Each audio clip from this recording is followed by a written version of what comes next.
And then if you want to play the whole song, you're more than welcome to do that. All right, cool.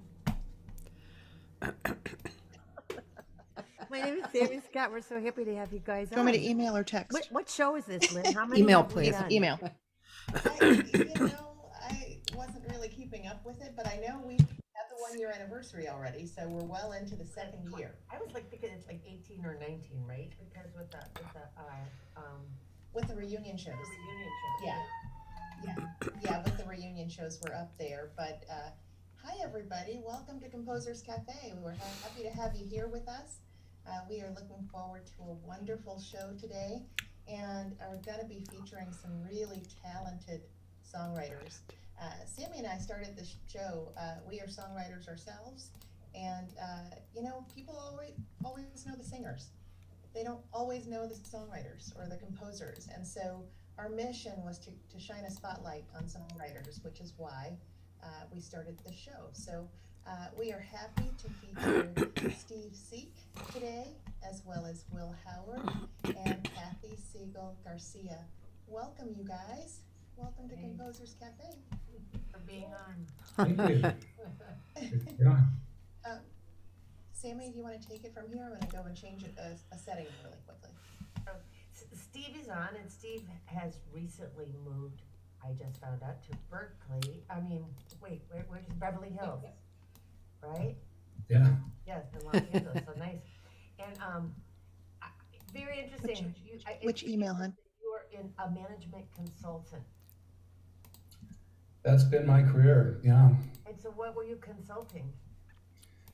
Mostly doing strategy work for publishing companies and information services. Very interesting. Probably sounds pretty dry in this context, but I'm kind of interesting, solving complex problems for folks and telling stories about what I found, what they should do. So Very interesting. not as fun as writing songs. Well, I guess it's like have your left brain working while your right brain is working. It keeps you well. Something like that. I Were think you there's a little bit of both on both. Were you always a musician? Pretty much. I started playing clarinet at 8 and taking piano lessons at 9.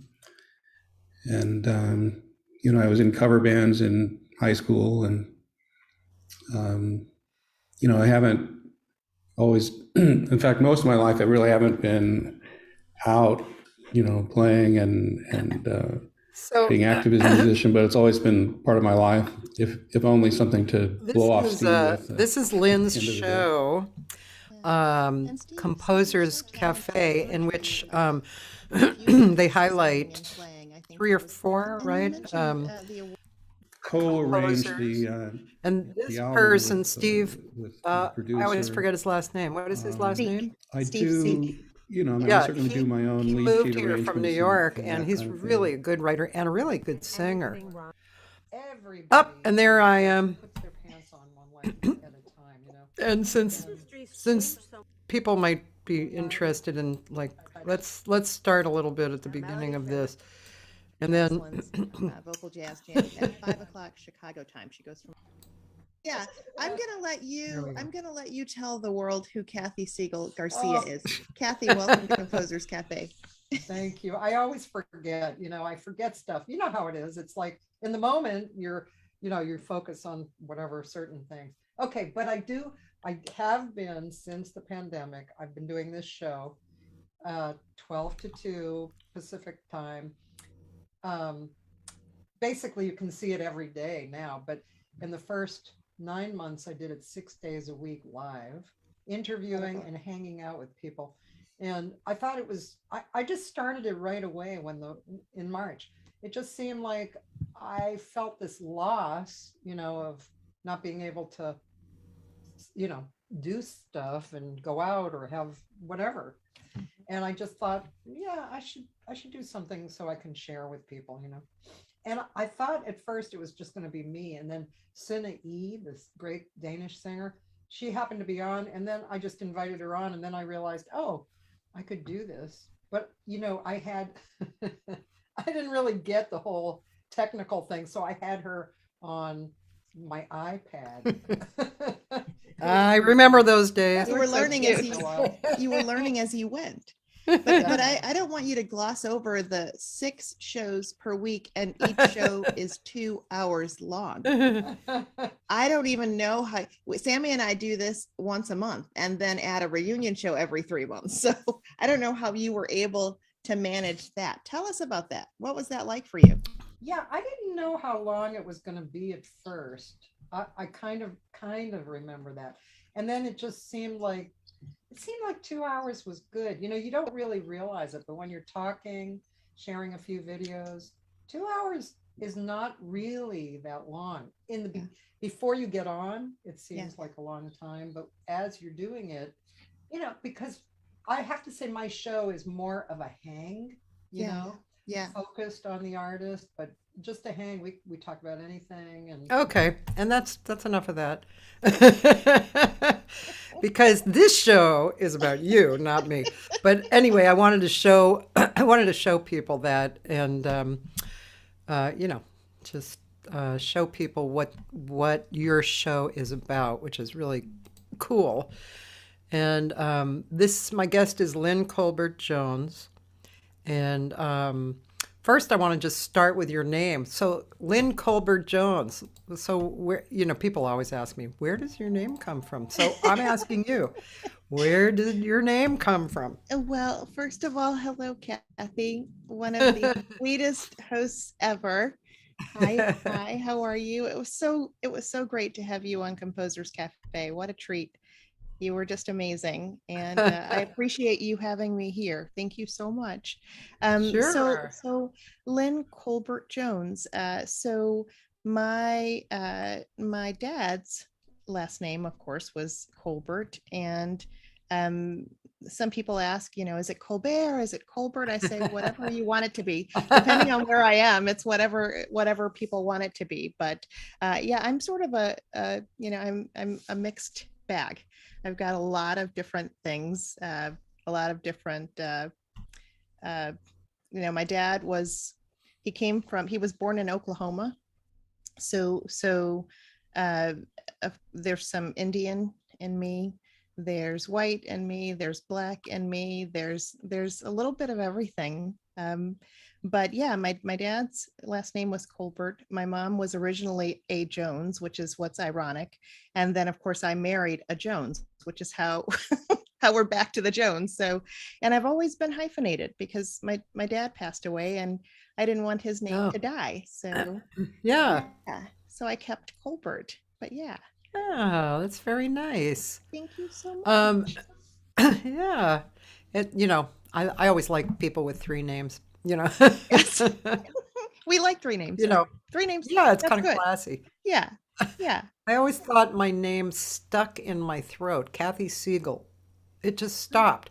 So when I met my first husband, Cathy Segal-Garcia, I realized it was a weird name, but it had a flow.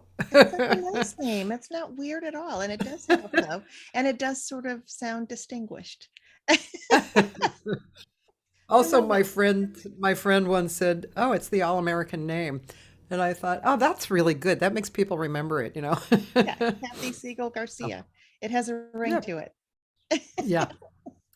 So, as Lynn told me when we first met, I am not a singer. That's what she said. But I'm a composer, and she writes some great songs, which I heard. Did I hear on that show? There was or maybe I heard it somewhere else. There was a woman who sang. You probably sent it out, right? I think what you're referring to was you performed on Jocelyn's show, and Yes. we were both there. And my dear friends Bill Demis and Fia Torres, I asked them all the time to come to Jocelyn's, and they came that day and sang one of my songs. And that's I think you're going to share that today, that actual recording. So yeah, but I think that's where you heard that one. Okay, that was a really good song. Oh, Yeah. Cathy. So, okay, so we should probably start a little bit towards the beginning for you.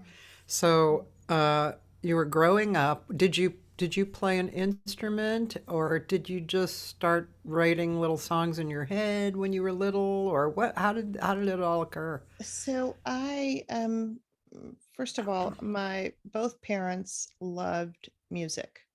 So my mom's alarm clock was 93.9, I think it was Light FM. And so, when the Time Life commercials come on for music from the 60s and 70s, like, the commercials last for 5 hours and it's every tune you can imagine. Well, those are the tunes that I grew up listening to from birth.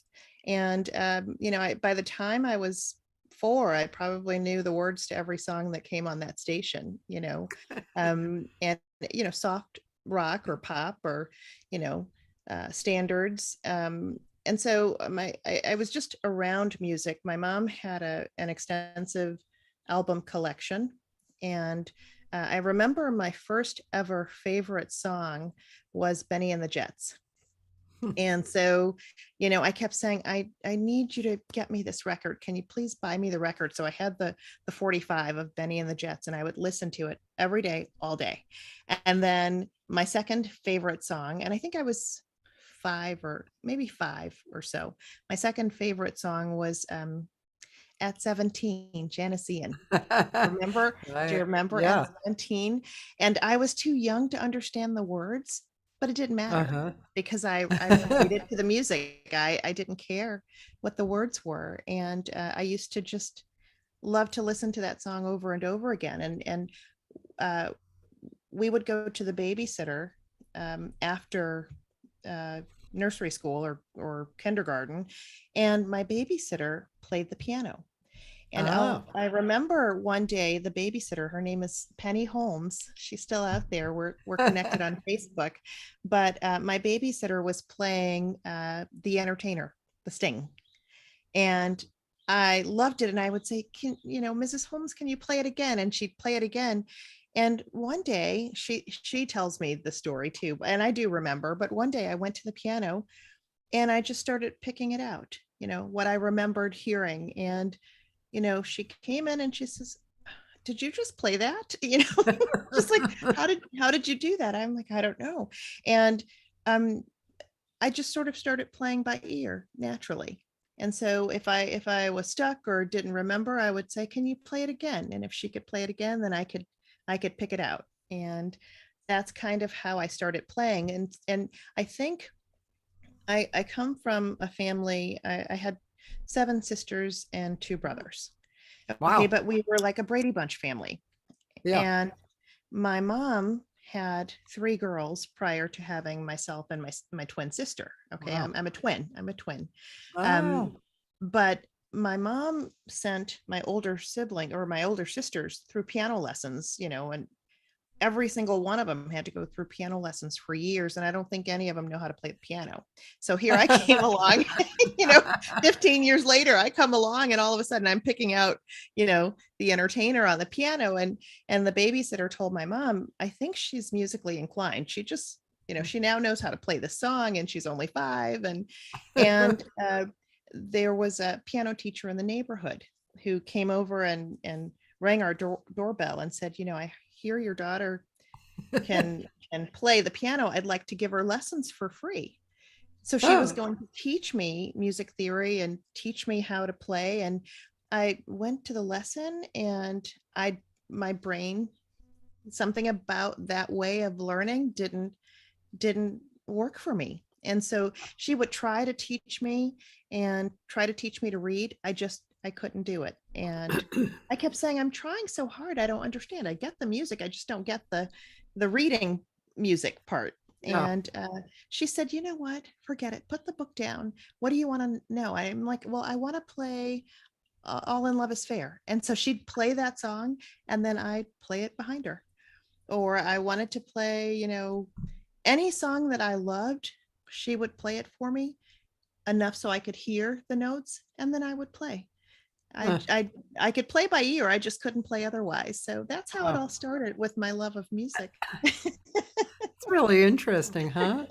Yeah. Oh my gosh. It was interesting, fascinating, and frustrating because I wanted so badly. do you remember? Well, maybe you don't. I'm from Chicago, so I would go downtown when I was old enough to the conservatory, and they would sell sheet music. And I would go and buy the sheet music of every song that I wanted to learn how to play. And then I would sit down at the table and write in the notes, E, F, I would write in the notes, and then I would put stickers on my piano so that I could try to, to do that. It was frustrating. That part of it was frustrating. I never learned to read music, but that piano teacher had me in her recitals every year as a guest performer. So I would go as a guest. Yeah.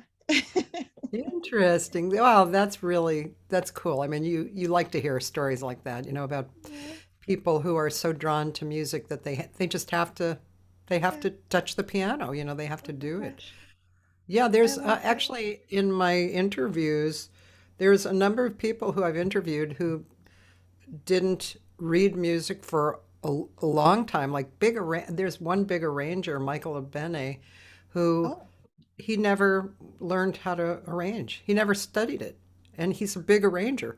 Oh my goodness. Yeah, just naturally. He was just talented. he had the desire, and and there's a very well-known amongst people who follow modern jazz singers, modern jazz singer named Nancy King, she's one of the queen jazz singers, and she doesn't read music.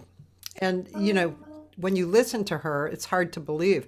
Also, in her case, it's really interesting because most singers, and you probably know this as a composer and wanting singers to sing your songs, would like to sing the song in their key. Yeah. Right? Yeah. She, for whatever reason, she didn't come into that idea at all. So she grew up listening and just jumping in. So she developed, how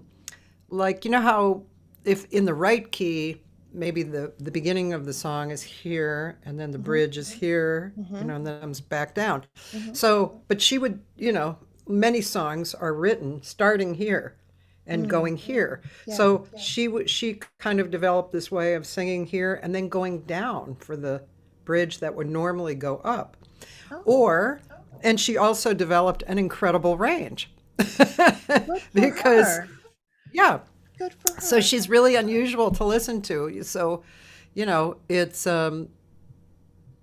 she's not many people I have heard did that, Yeah, she just did it her way.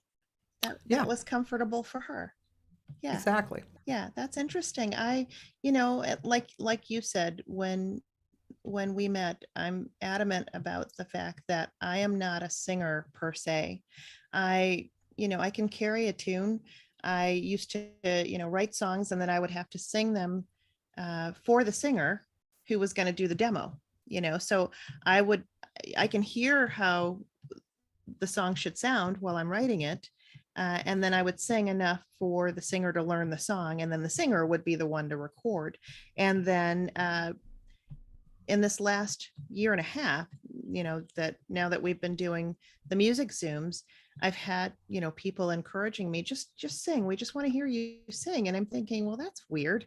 Like it just feels, it feels so weird to me. That is not my wheelhouse. It's not my comfort zone. And so I have done it a few times, and they say, oh my gosh, you're a singer. I'm like, no, correction. I can carry a tune, but one of the ladies who is a fantastic singer, she's so sweet, Laura Stillwell, she called me one day and she said, I'm going to give you a free vocal lesson because I heard you sing and you are a singer, and I'm going to teach you. And I said, oh my gosh, I'm so humbled by that, and thank you. And so I met with her on Zoom to do this vocal lesson, and she's teaching me these exercises and these breathing things. And I'm like, what? I'm spinning. I'm like, you guys go through all of this really just to sing a song? She says, yes, this is what singers do. And she had me doing these exercises and this breathing. And I said, during that time with her, I said, I never figured that my body was connected to my voice. you're a singer, so you guys know that, there's breathing, and there's, she's telling me to, instead of breathing up, you breathe out or inhale. I'm like, this is so foreign to me. So that's why I say it's weird. I can carry a tune, but all that technical stuff, you guys are experts in that way. I am not by any stretch of the imagination. That's really funny, but I have more to say about that. I'm a little distracted because we're getting some people trying to sign on to Zoom. So you Oh. probably gave people the Zoom link, which is not my intention. Oh my goodness. Okay. Yeah. So I let didn't me know. yeah, let me just fix that. So Do you want to send them um, a message in the waiting room? Do you have them in the waiting room? there, let's I see. think there's Yeah, a way to, I learned that a couple of weeks ago. There's a way to send a let's message see. to the folks in the waiting room. It's not under chat, No, and there's it's, where not they're under waiting, participants. where they're waiting, where you see the participants. You can push something that says I don't see that. Oh, I don't see. I don't see because, but I'm show non-video participants. Nope, there's nobody there. So what I'm going to do sorry. is I'm going to put on your. I mean, I could allow them on and just silence them, but I think sorry. it's probably just my sisters. So I'm so sorry No, about you had that. I didn't mentioned a few realize. people. No, that's okay. My intention oops, is to only have Lynn and I on Zoom, the rest of you on Facebook. And there's my page. And okay, so I put that on your page. So Okay. hopefully that'll, yeah. Yeah. I usually try and tell people that, but we may have missed that. I'm so Um, sorry about that, honey. no problem. It's not a big deal. Yeah, I was going to just make a few comments about that. It's just, um, well, not only singing, I mean, really all instruments. I mean, when I get in, especially on these conversations, and I find out what it takes to play a particular instrument. Yeah. I mean, trombone. I remember like learning about the note from here to here is like the next note. So you have to do this, and if you're, if it's fast, or there's all these intricacies, Yeah. and not to mention the technical aspect. And singing is, it's I don't want to say what I'm thinking because it's I shouldn't say it online, but I'm not for what. Anyway, but it's hard. Singing is a really challenging instrument because it's our body. It's not an instrument outside of ourself that's basically always the same unless something damages it. Yeah. So, yeah, I mean, our approach to these instruments is important and sometimes can be difficult, but the voice itself, I mean, there's so much to it. And I've been singing for years, and I've been taking lessons for years, although I started late, like in college. But still, I mean, I still take lessons. I still get astounded by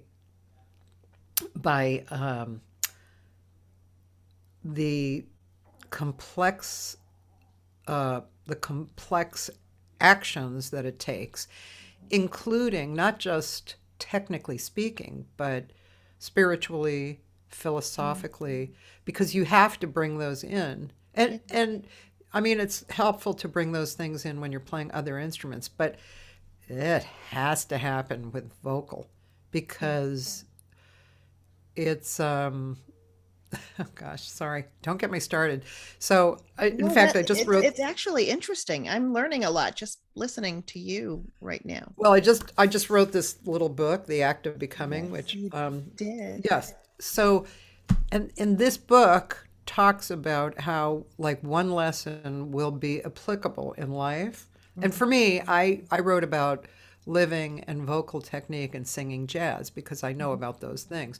So I've noticed over the years that the same lesson actually applies to each. For instance, communication. That's just one idea. So of course, in life, communication solves everything, right? If you can communicate, it solves Right. everything. Right. Literally in voice technique, if you perceive that there's a communication moving out of you, your voice technique adjusts. Hmm. Interesting. And singing jazz especially, Hmm. same thing, communication. If you're singing and you're concentrating on the difficulty of the notes, you're not going to have, you're not going to be, the result is not going to be great, actually, as moving and as wonderful as if you think about the communication. All of a sudden, it flows changes. out. It changes. Yeah. So, Two things. My dad, one of the things that he taught me was the principle always remains the same, only the object differs. And so that's kind of exactly what so cool. you're Yeah. talking about. So I learned that at a very early age. And the other thing is you just allowed me to have an aha moment because you were talking about the instruments and what it takes to get from this note to this note with the trombone. And then you think of your body as the instrument. I would have never, I'm sure that most singers do, but because I don't identify as a singer, I would never just think that, I would just never think that, but yeah, it makes sense. It makes sense if you were to think of your body as the instrument. It does take the whole body, if you're really singing. And yeah, I'm fascinated by that. It's a very challenging instrument. Also, you cannot feel the vocal cords. And so what does that mean? So you have to imagine the results. You have to imagine the actions, and the results are kind of your what's the word? It's kind of your, not proof, but it's the result. It's what you can tell, what you can listen to and judge what's happening. So see what I mean? There's a lot, because it's all inside, right? I mean, most of it. I mean, you can see your body standing up, taking a breath, that kind of stuff. But really what's happening is inside, So it's a very challenging instrument. Well, let me ask you this about, I listened to you say that you started singing late and you started. Oh, no, taking I didn't start singing late. I started singing very early, like 5. Oh, But you I started singing started early. taking Okay. lessons later. Yeah. Oh, lesson. Okay. So that's really where my question is centered. You started taking lessons around college, you said, right? Yeah. And then you're still taking lessons. So my question is, once you learn, is it just a matter of practicing, or are you continuing to learn? Because once you know how to play the instrument, are you still learning? Is that why you're still taking lessons, or are you just trying to learn new techniques from different people, or how does that work? Good question. Well, I think what I've noticed is my friends who have taken classical singing, like wherever they were, usually around college age, seem to have a lot more muscle memory, like the correct muscle memory Sure. to operate with. However, they can have lapses of application. So, like one of my friends who had training, and I mean, when she wants to sing something from out of her training, it's fantastic. However, there was a period where she couldn't, she was having trouble. And so, me being a teacher, even though I don't have classical training, I've had good training, and I heard what she was doing, and I was able to direct her to her, kind of back to her old understandings. Mm-hmm. Mm-hmm. That's cool, Yeah. right? 'Cause Yeah. that's a Yeah, really right. cool way to get your knowledge going again, you know? I was going to say full circle kind of for her. Yeah, yeah. Yeah. It's something I mean, see, there it is, philosophy, Yeah. right? It's still We're not, applies.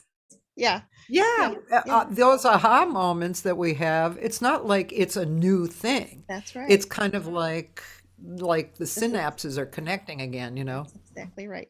Yeah, I can apply that to this again. Yeah, yeah, Yeah. exactly. Yeah. Oh, I remember that. Yeah. That's right. That's right. So, and then it's interesting, like just quickly what happened to me over the years. I have this chronic cough that's like I don't know what it is. It's an allergy or something, but I've had it for, well, now over 20 years.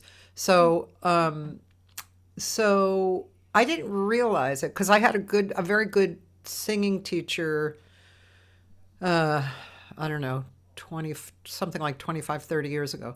And that was how I practiced and that was how I taught. So it was very ingrained. So I could sing over the years, you know, and I felt like those exercises and understandings were really good. But as I grew older, like more to this period of time, I began not being satisfied with what was coming out. And then I started going to this one teacher, and it was so interesting. He kept saying, "Don't listen to yourself. Don't analyze yourself. I'll do it for you, you know." And I was like, I'm not listening to myself. I'm not analyzing. You know what I mean? Right. Then, you know, there was a little bit of time, and I realized I was while I was singing, but it was so unconscious, you know. Yeah. But while I was up there singing, part of me was going, "Oh, that was a bad note. Oh, come, you know, adjust," or you know what I mean. Yeah. So that's why I say it's physical and philosophical and spiritual. You have to get your head in the right frame, and then you have to practice the physicality of it. So it's kind of a never-ending thing. As a matter of fact, you know, I was telling you about this email that changed my life, right? That was up on my board here. That was from a friend of mine, a guitarist named Larry Kuntz, who I've been friends with for years, and he's one of the most desired guitar players here in jazz. Yeah. And incredible player, very humble, and kind of had many years of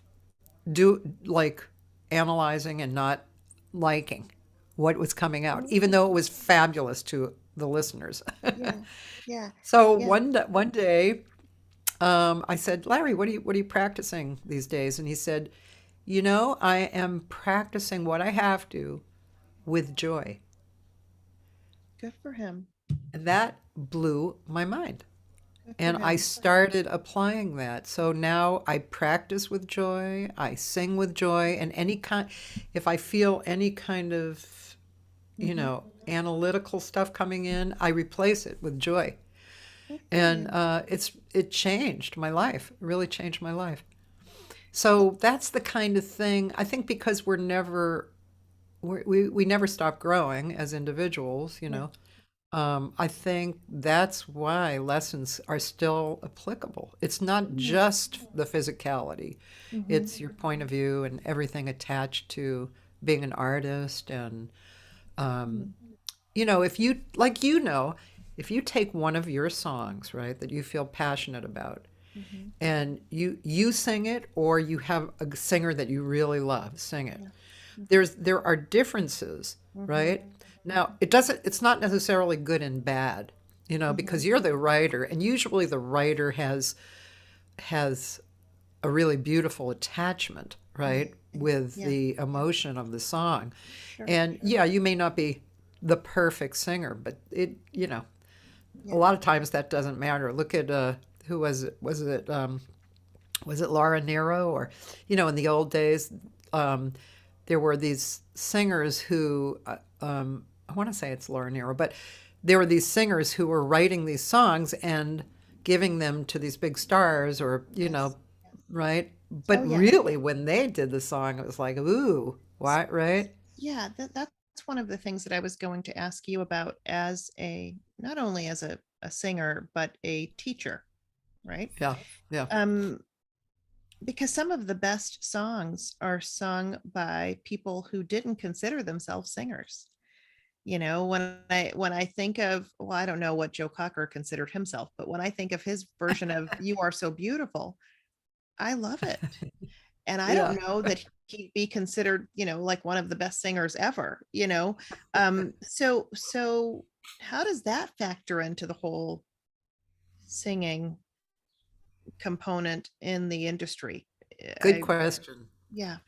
Well,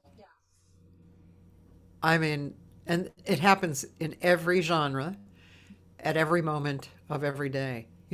It's what do people consider valuable, right? Right.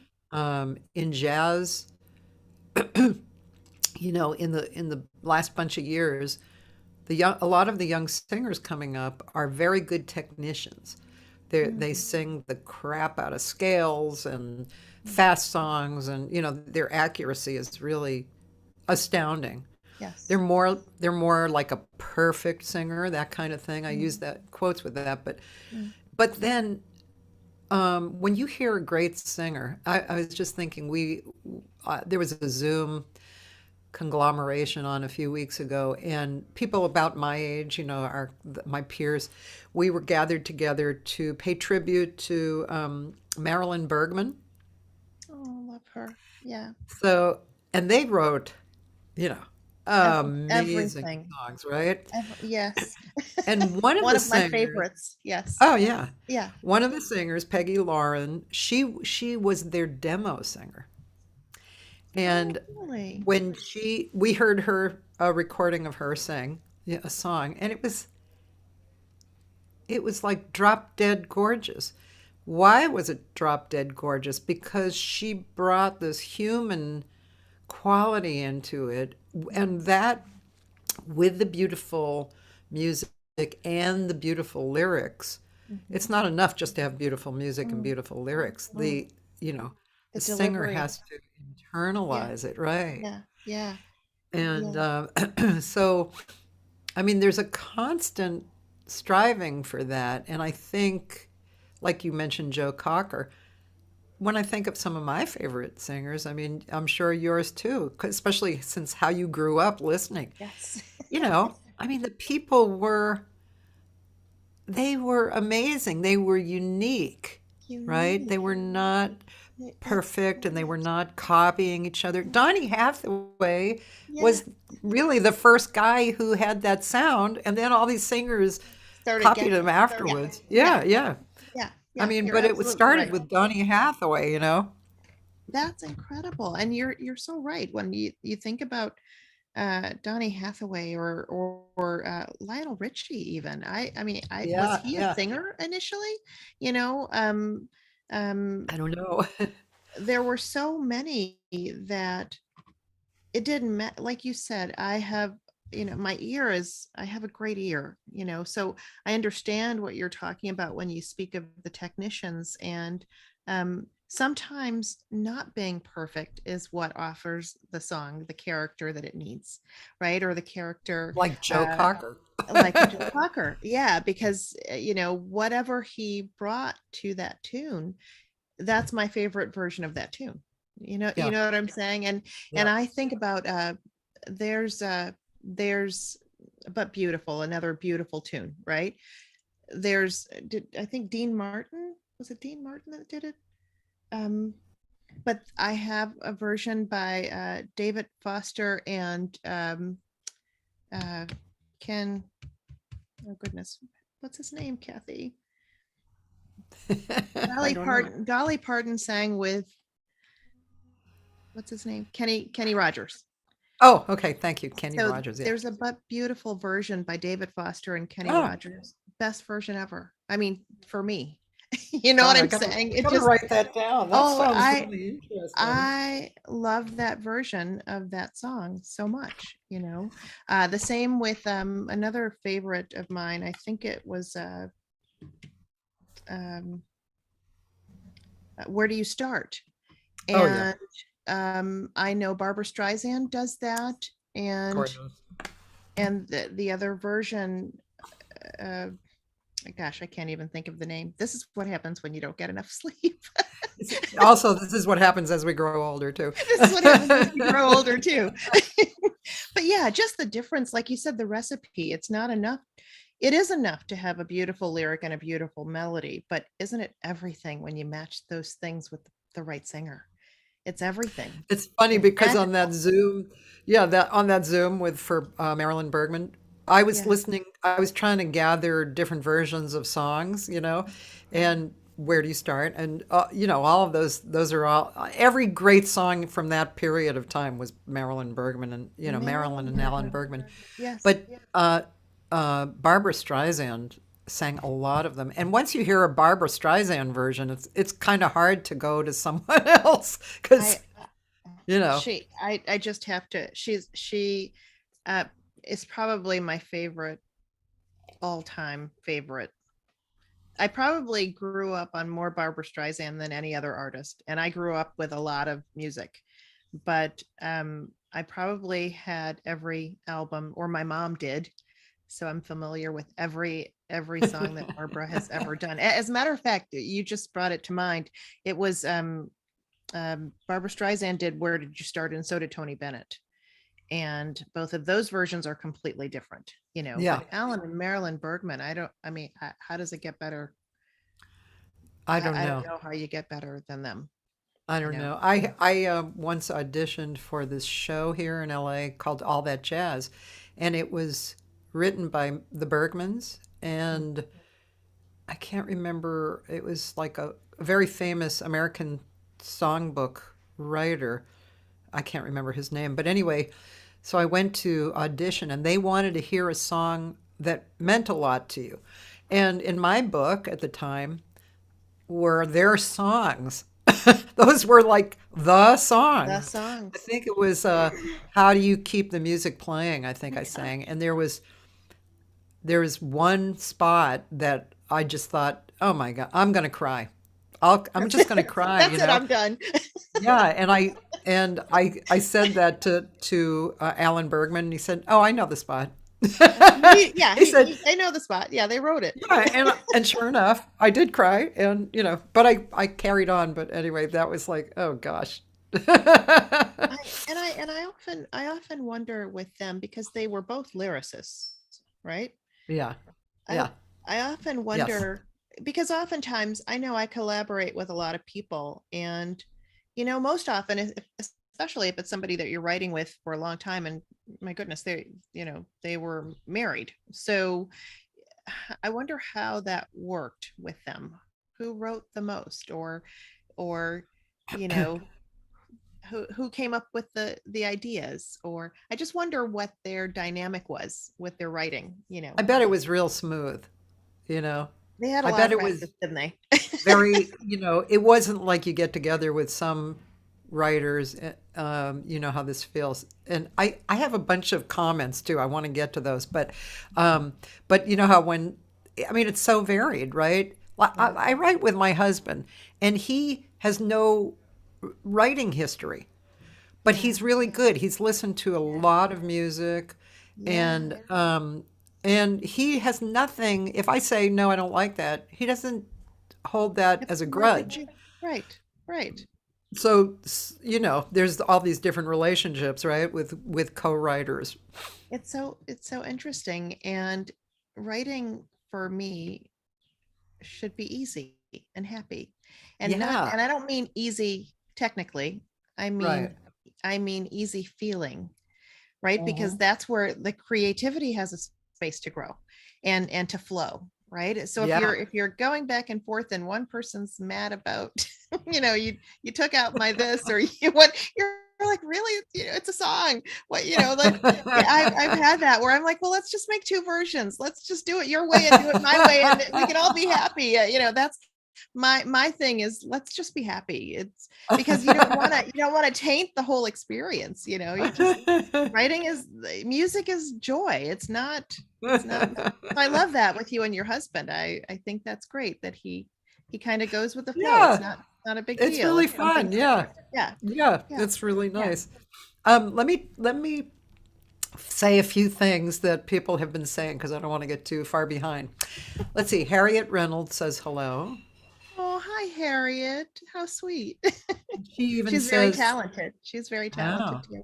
Yes. She also says the communication in performing is a bit like being off book on stage. That's so true. Mm, The mm, technical vocal work has already been done, so yeah. you mostly don't have to think about it when connecting with the audience. Mm, Yeah, and getting to that, that's the work too. That's a lot yeah. of the work. Yeah. Um, my friend Roland Ascaruns is, he says the point is that you never finish learning and there's always room for improvement. Mm, Um, Taylor Hatt is a friend of mine, and he studies at in Texas at the University of North Texas, and he's really got a very good mind for questions and answers. And he says, "At what point do you feel comfortable to the lyrics you write without thinking like you need to change anything? How long does that process take?" Good question. mm. Do you want me to? So he said, at what point do you Sure. feel Why comfortable? don't we answer that one? Yeah. Yeah. So, at what point do you feel comfortable Yeah. with the So, lyrics you write? so it definitely varies. I have moments where I write and I don't have to change a thing. And then I have moments where I write and something just doesn't feel something needs to be better, or something doesn't feel exactly right. And you just don't know what that is. And then you might go Yeah. back a week later or a day later or 2 months later and say, that's what it should be. So Yeah. I have had both experiences. It's weird too for me because I have learned that when I don't have enough rest, Yeah. when I don't have enough rest, things come to me very easily, but it could be because my brain's not working overtime and I don't have room to say, let's block that out or block. So when I'm tired, things just sort of, Interesting. I wake up sometimes and I'm like, wow, some of the best ideas come from just being exhausted. And I just wake up and I get the voice recorder on my phone or, a pad of paper. It depends. Sometimes it's just lyrics. Sometimes it's lyrics and melodies, and it just flows. So that, it goes both ways. Sometimes you don't have to make any edits, for me. I don't know how everybody else Well, I'm the works. same. I'm Yeah. the exact same. Yeah. Sometimes a song just pours right out, and it's like, Yeah. that's Yeah. it. Yeah. And then sometimes the lyrics. Well, I I I I can write lyrics first, but I tend to want I want a musical idea, and I do write lyrics for other people's music, but that I usually have to be in love with the song, Yeah. and I always tell them I'm an eclectic lyricist. I'm not writing a pop tune, so don't Yeah. expect that. I'm kind of out there. That's what I think of my own lyrics sometimes. I love your lyrics. I love your Oh, song. thank you. I wrote some really great lyrics recently. I actually like them every time I look at them. This project, it's a no net, and it's coming up in April, and it's going to be a recording, but I'm doing a few gigs too. And we have a few monk tunes, and I wrote lyrics for monk tunes. And the song Evidence, I wrote some really cool lyrics. I'll have to share them with you.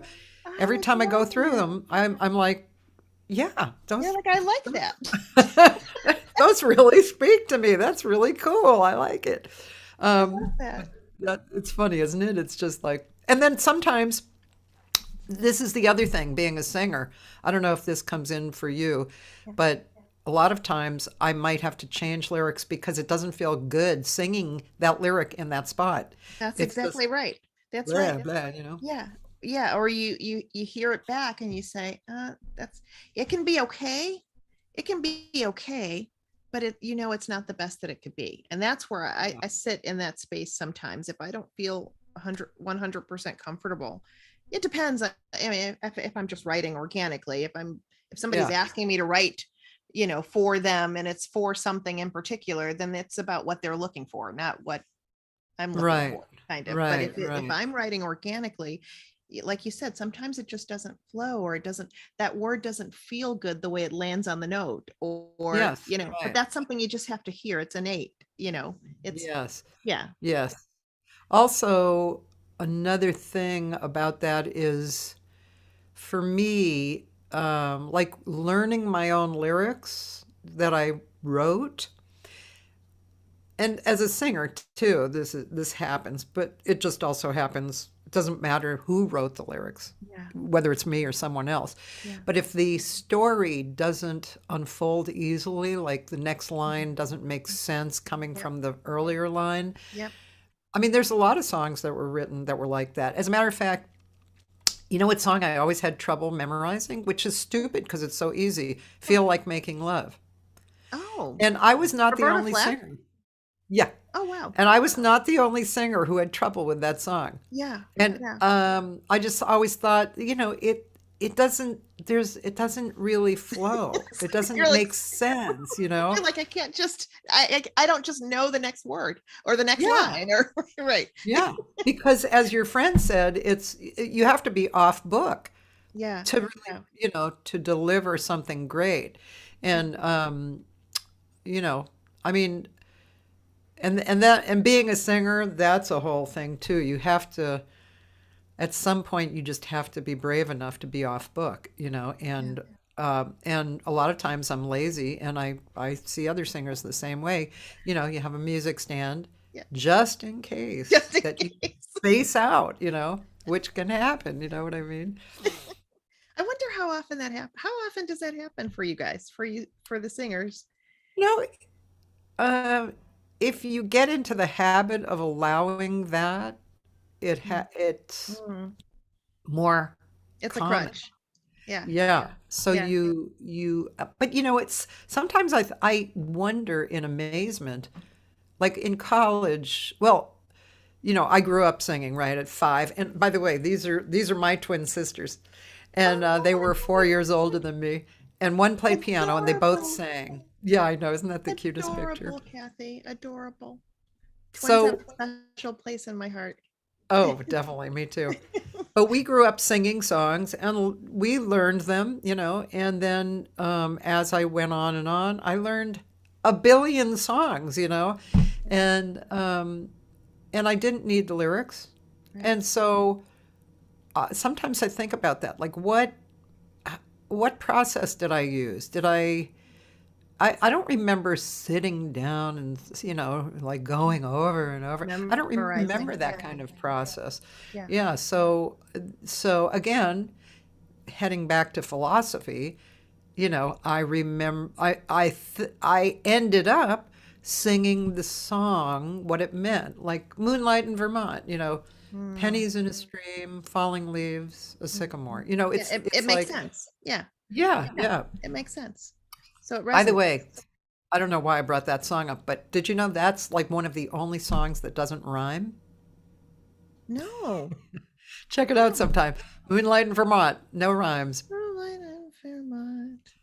Yeah, pennies in a stream, falling leaves, a sycamore, moonlight in Vermont, icy finger I- wave, I falling never leaves. thought of it that way. Sorry, I can't think of all the words, That's but yeah, Yeah, I know the song, and I never thought of it that way. I know. Somebody pointed that out to me a while. Okay, so moving on, because there's a lot of people here. Oh, goodness. Roland says, that's really great. He always thinks of Jimmy Durante as being a great stylist. And Yeah, stylist, that's really love- Yeah. a good word to use, Yeah.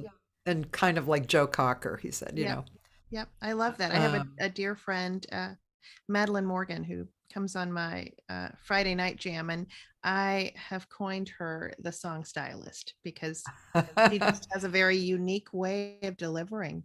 You're not going to hear it by anybody else, the way you hear it Yeah. from her. So I understand what he's saying.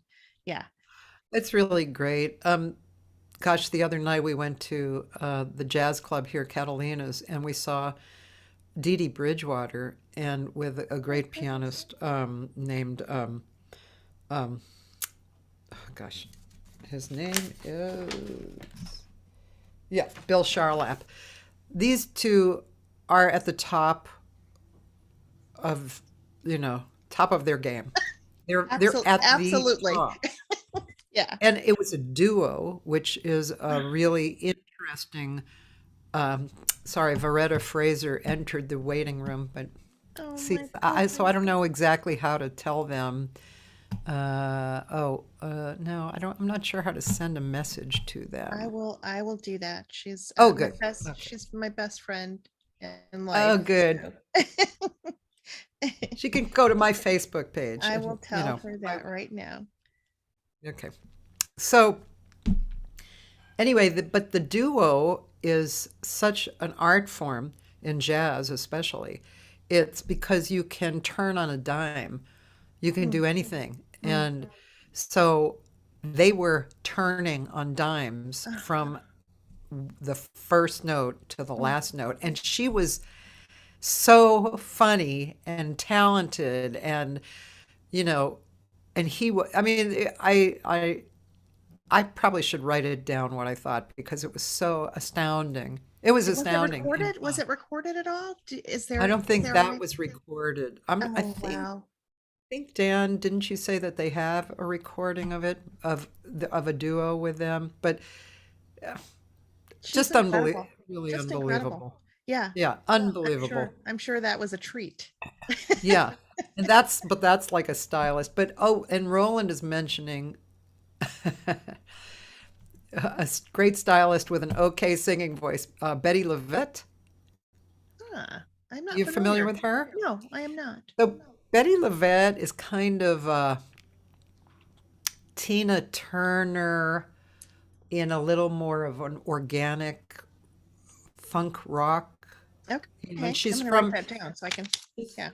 she's probably in her 70s, and her voice is kind of ragged. Like when you hear her sing, you're like, oh gosh, But she struts around the stage. She's totally musical. She has this band that's, totally responsive, like a trio, Yeah. and she rearranges like rock tunes that we know and love. Actually, one record, my favorite, is her doing these English kind of hits, from the old rock days. So look for that because that is, Well, definitely. you'll look probably at it. really like that. Betty LaVette. Okay, so now Taylor Hatch again.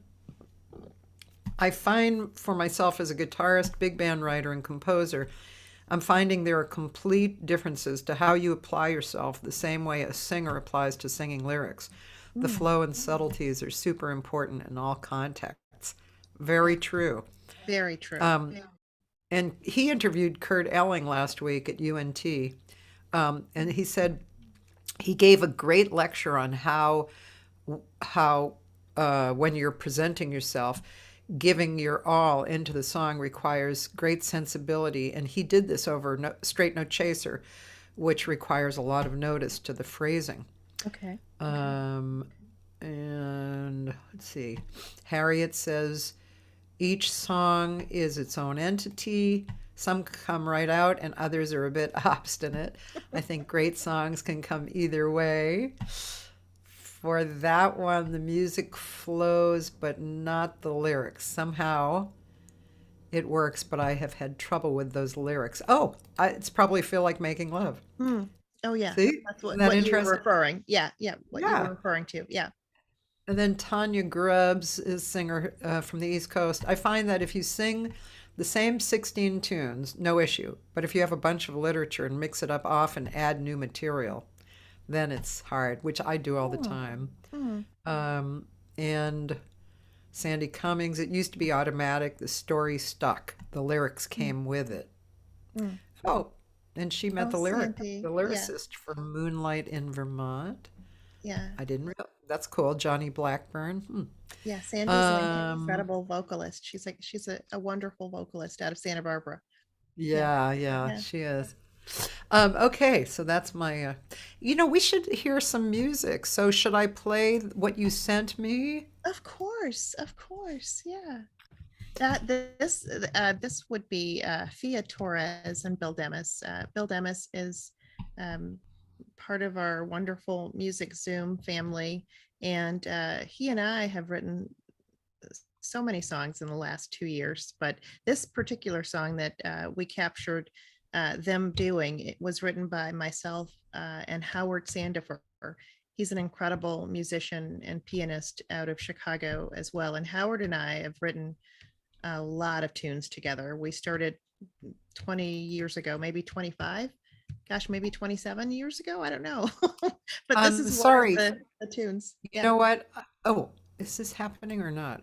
Oh, here we go. Oh, and it's a, wait a minute. Is this, oh, okay. Hold on. So this Okay. actually is a video. Yeah. Go ahead. No, Continue, that's sorry. okay. I was just going to say this particular song was written by myself and Howard Sandifer. It's called Time of My Life. And you will see Fia Torres singing and Bill Demis on guitar. And this is your song, music and lyrics. My song. Yeah. Well, lyrics. Howard wrote the music. I wrote the Oh, lyrics. okay. Yes. Okay.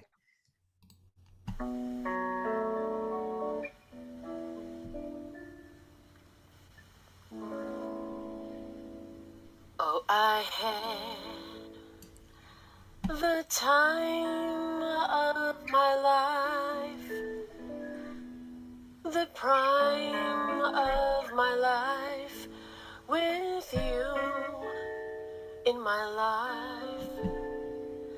Now you're gone, my love, to someone new.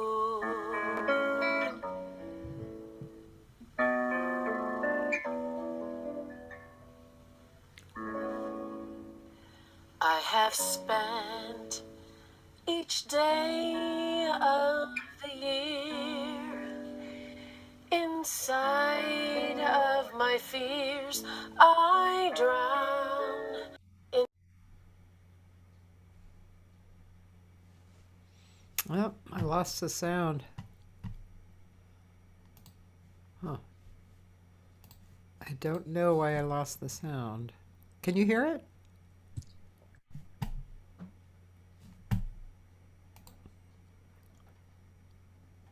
Huh. Well, Lynn, I don't know. Yeah, that was. Yeah. And I don't think you touched anything. I don't know what happened. No. Was this, did I see, oh, was this in one of the cafes? Yes. Let's see here. Hold on one second.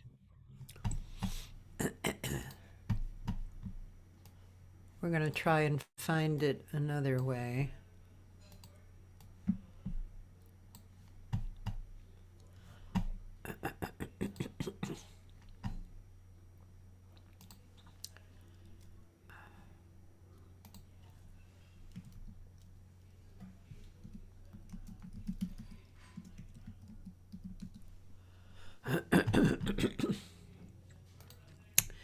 We are looking, ladies and gentlemen, for...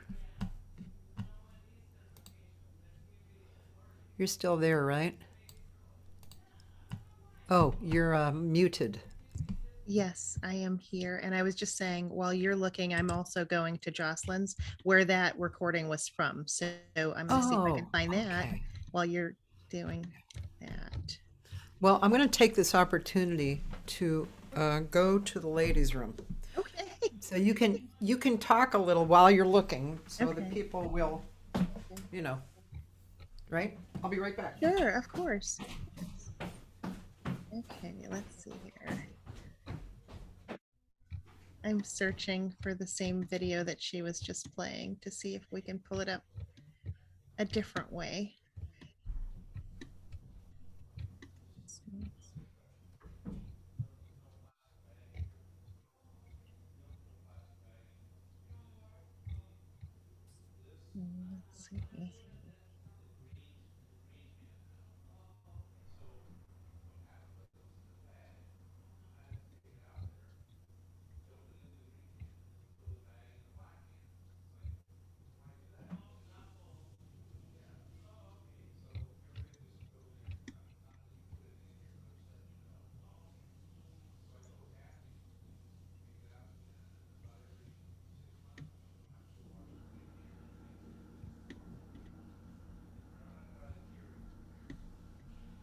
so. Kathy will be back in a few minutes. Let's see if I can find.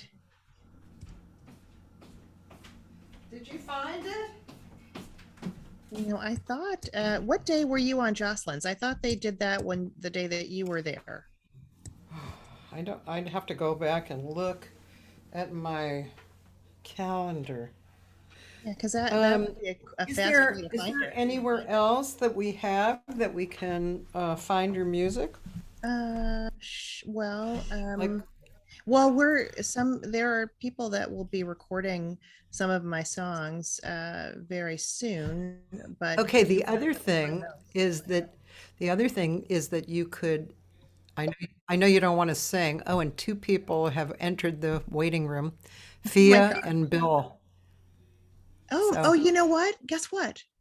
They What? can sing. They can sing right here live if you want them to. Okay, I'm going to They can admit. do it right here live. I'm sure they won't mind. Hi. That would be a treat, wouldn't it?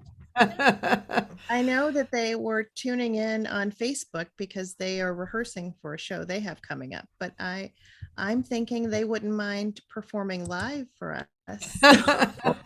Hi. There was a catch. Hello. Can you hear us? He Were said, you- I knew there was a catch. Were you Yeah, guys on we can hear you. Facebook? They were playing your video and then the sound stopped and then you guys came in. We were trying to find a video. Can you guys play it or sing it?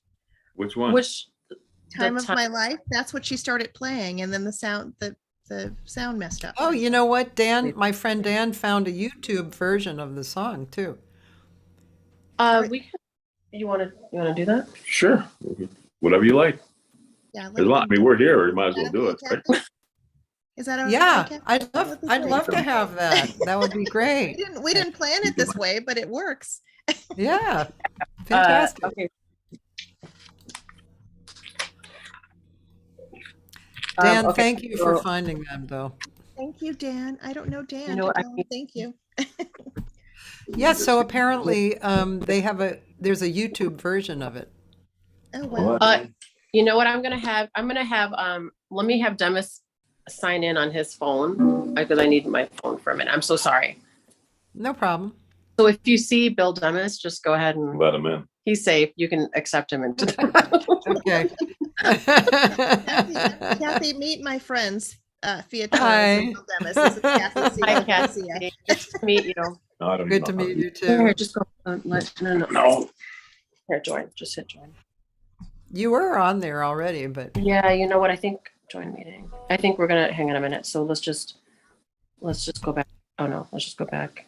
Where's your text? I'm so sorry to hold things up. Okay. Okay. oh, So it's no okay, go no ahead. problem. Not necessarily.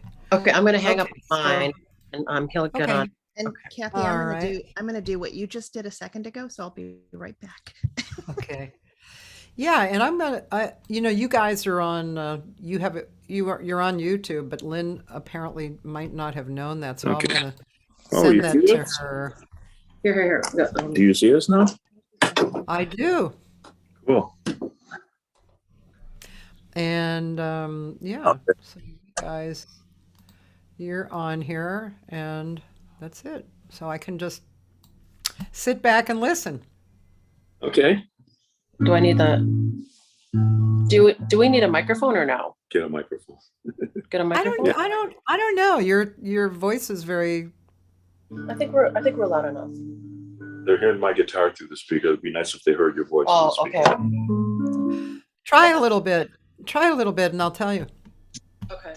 All right. Oh, you just happen to have a microphone right there. So there's a lot of, it sounds so mute. What do you want me to do with this? I'm so sorry. We were not expecting this. Totally fine. You don't mind doing it, right? Because I have you on YouTube. I could just play that. But if you want to do it live, it would be fun. No, I think this is good. This is it's too Oh, I got you. echoey. Here it is. Go ahead. That's good. Okay. Lynn, did you already introduce your song? Yes, she did. Okay. Yeah, sure. Yeah. It's like doing the guitar, Lynn.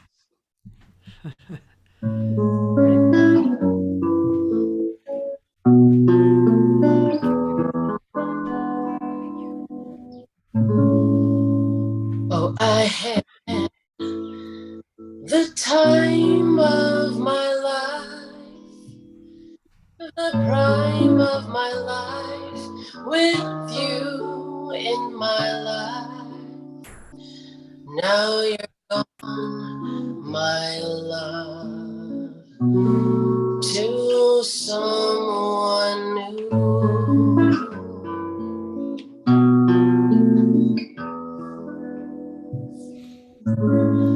I have spent each day of the year inside of my fears. I drown in my tears over you, my love. I miss you so.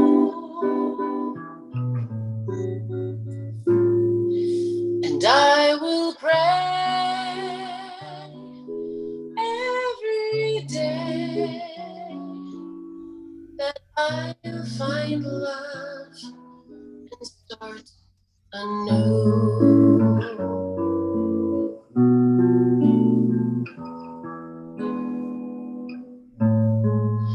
All the special times that we shared, the feelings were rare, your friendship was there. Oh, so true, my love. But now I am blue, and I will pray every day that love comes back to me. But as I think of your face, oh, what a feeling I am feeling. What a part that happiness played in all of my days. You showed me the way.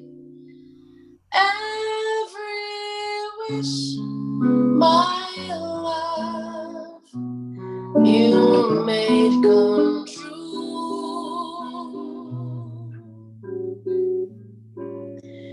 And I will pray every day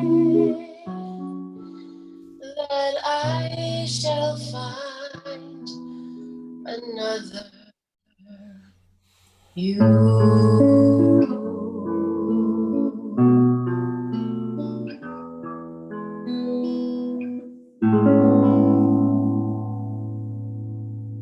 Thank you.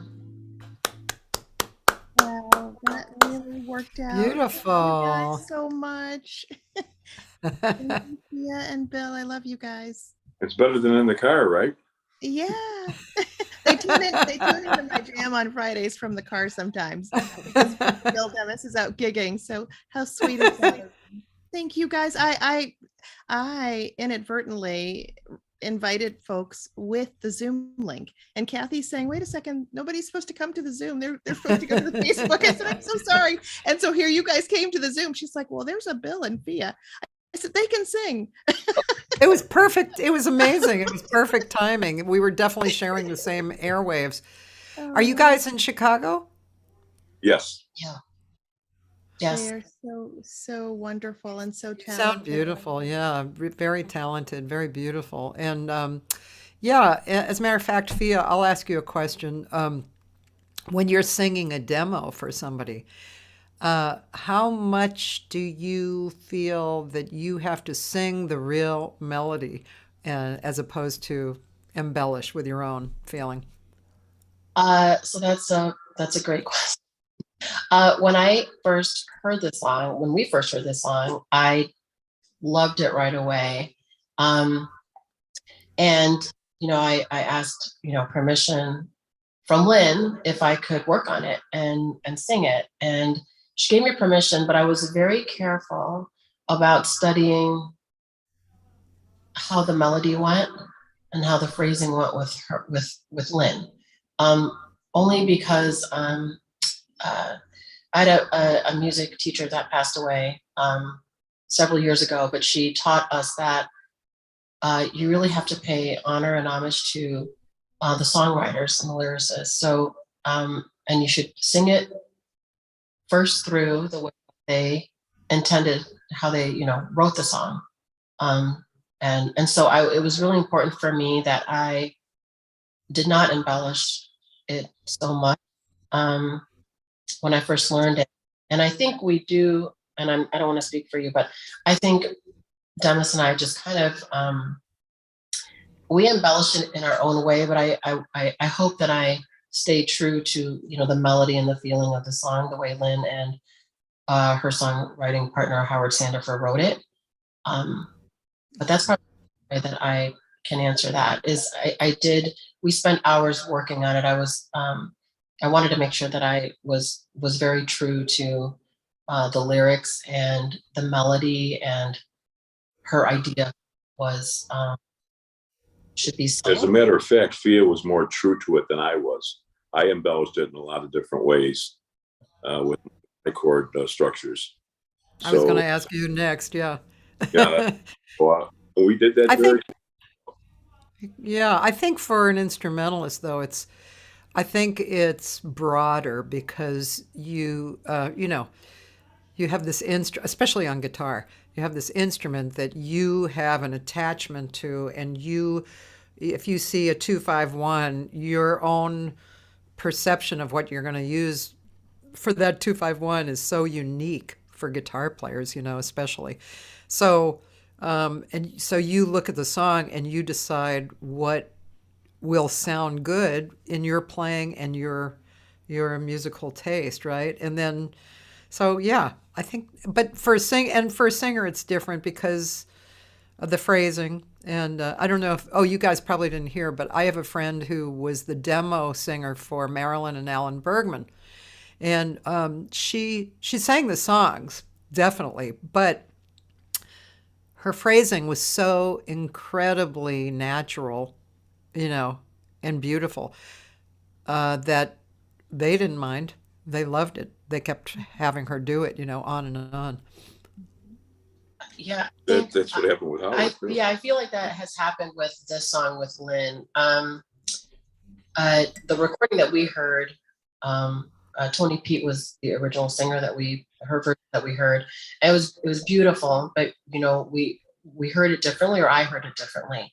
And it was, I feel like, really, Lynn, just jump in, Lynn, if you feel totally different.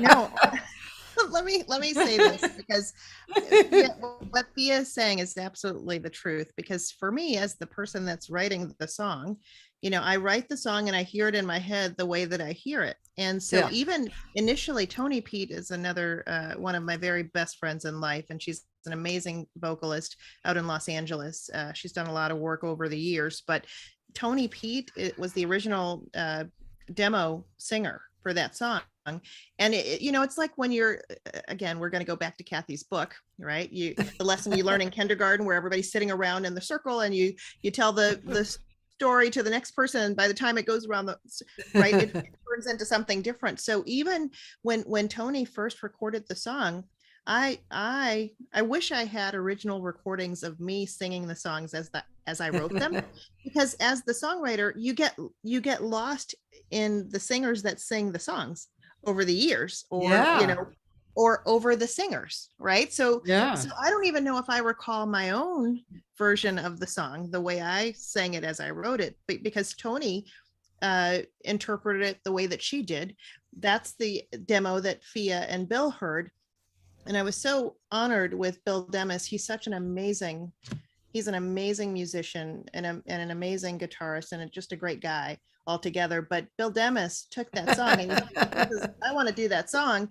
And he literally called me 10 minutes later and he was playing the song. So he loved the song enough. I knew he would take great care of it. And then Fia, I got to tell you, she didn't just listen to the song and practice it and sing it. She would call me maybe sometimes 4 times a day. Okay, I'm at this part. What do you think? And I'm like, well, maybe shorten this note, or maybe don't hold it that long here. And she's like, oh, she wanted to get it exactly the way I heard it. So she did that. And then if you could see her singing this song over this last year, from the first time she sang it to today, she's completely internalized the song, and now she has brought it to life in her own way. But she learned it the way that I intended for the song to be sung, which was, I just have to give her credit for being so meticulous about her delivery of that song. And I thank them so much, because you can tell that they love it so much. They convey that in their delivery. That's beautiful. And also, being a songwriter myself, some songs, I think this would make a really good instrumental. You know, it's not just a vocal song. Yeah. And Bill, I'm going to ask you this because I know you can do it. Could you play some of the song just yourself? You want to chord it, or just how I would play it instrumentally? Instrumentally, yeah.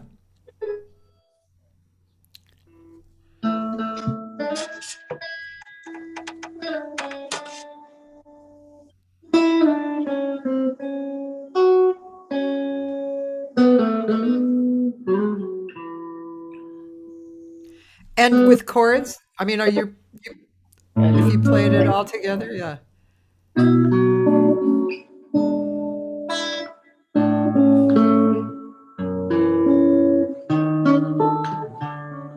I really sound like a good guitar player right now, I can tell you.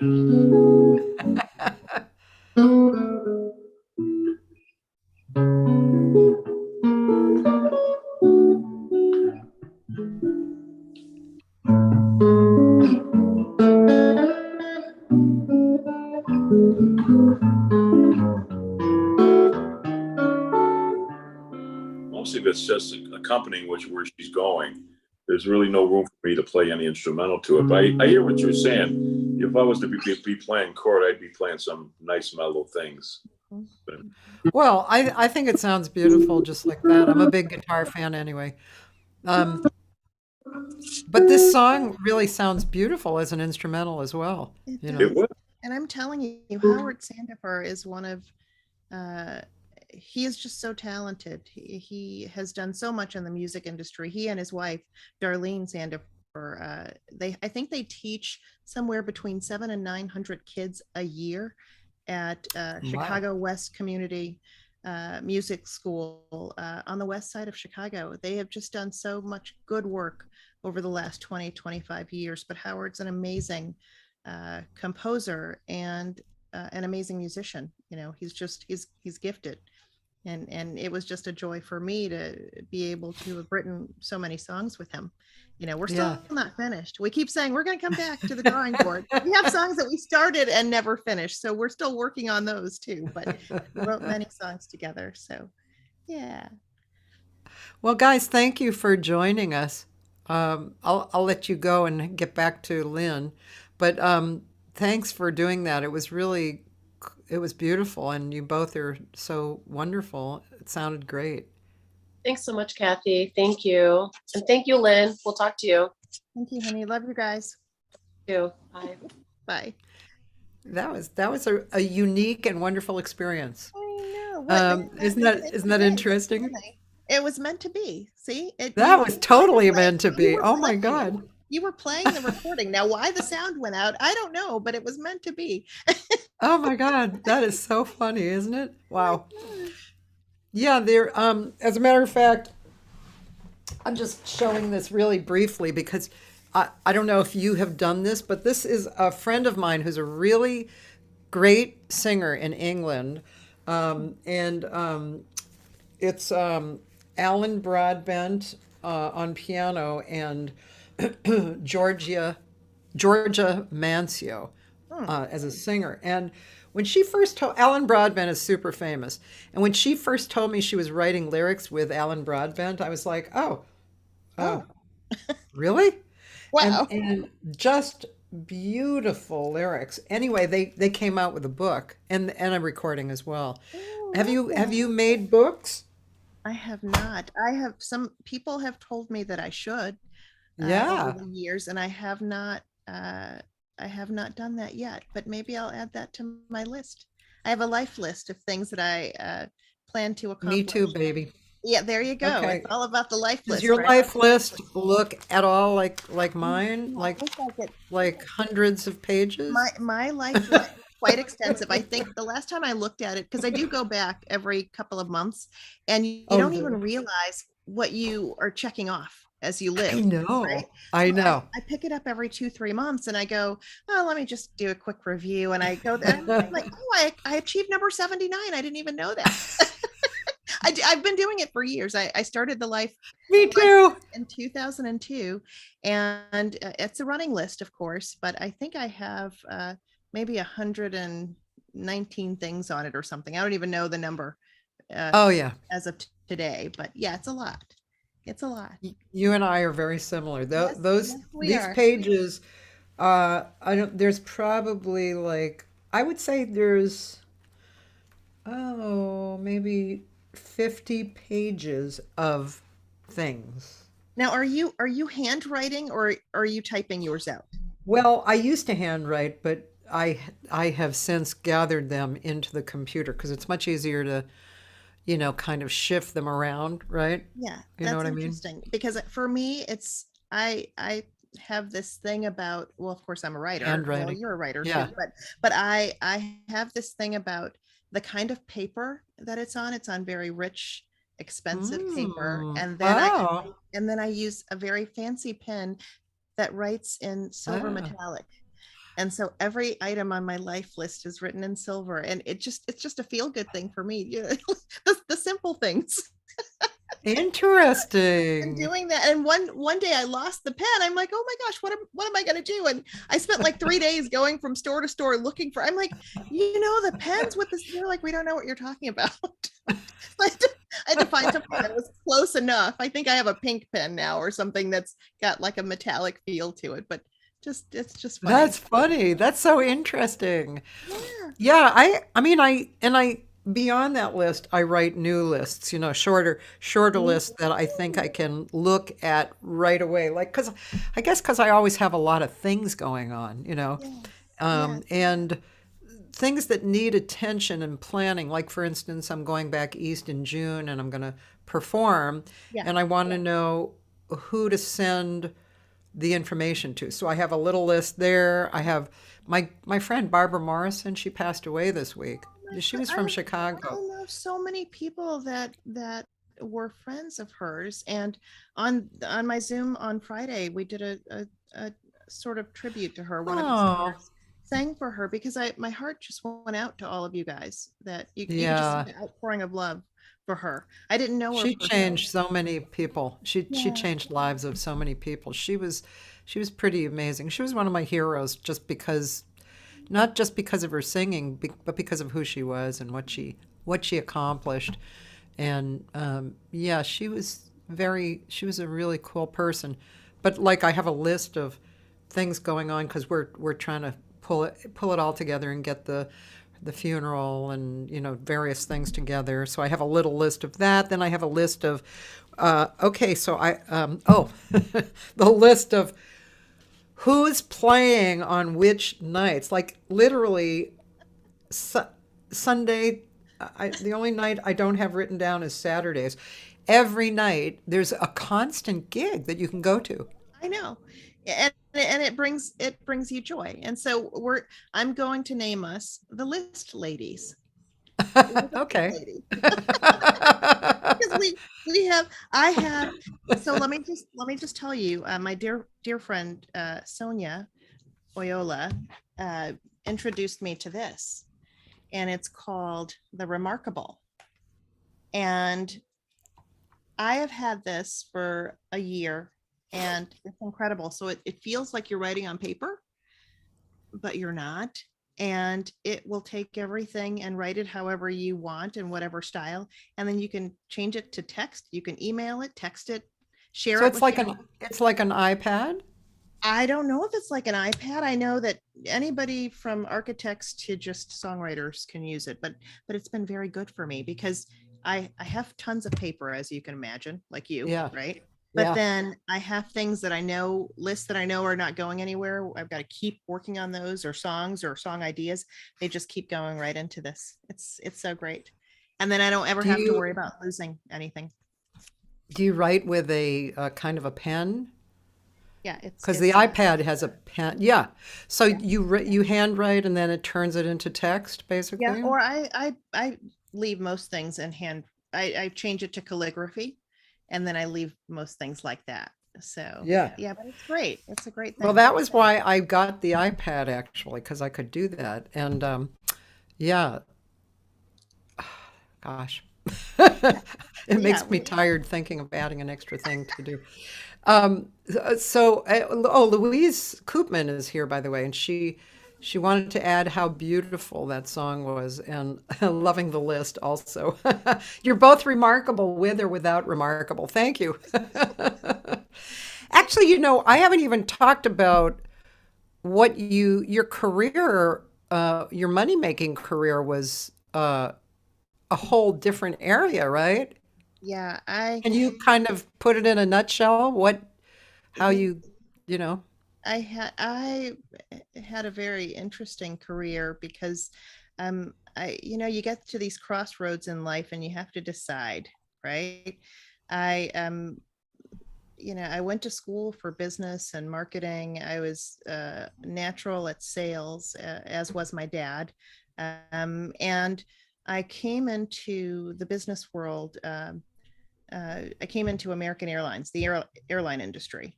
And Okay. to make a very long story short, they said, I did the job at the airport for about 8 months, and a supervisor came to me and said, you'd be really great at the sales, in the sales office for the airline. And I said, I didn't even know airlines had sales offices, but I went into the sales office at American, and I sort of grew up there.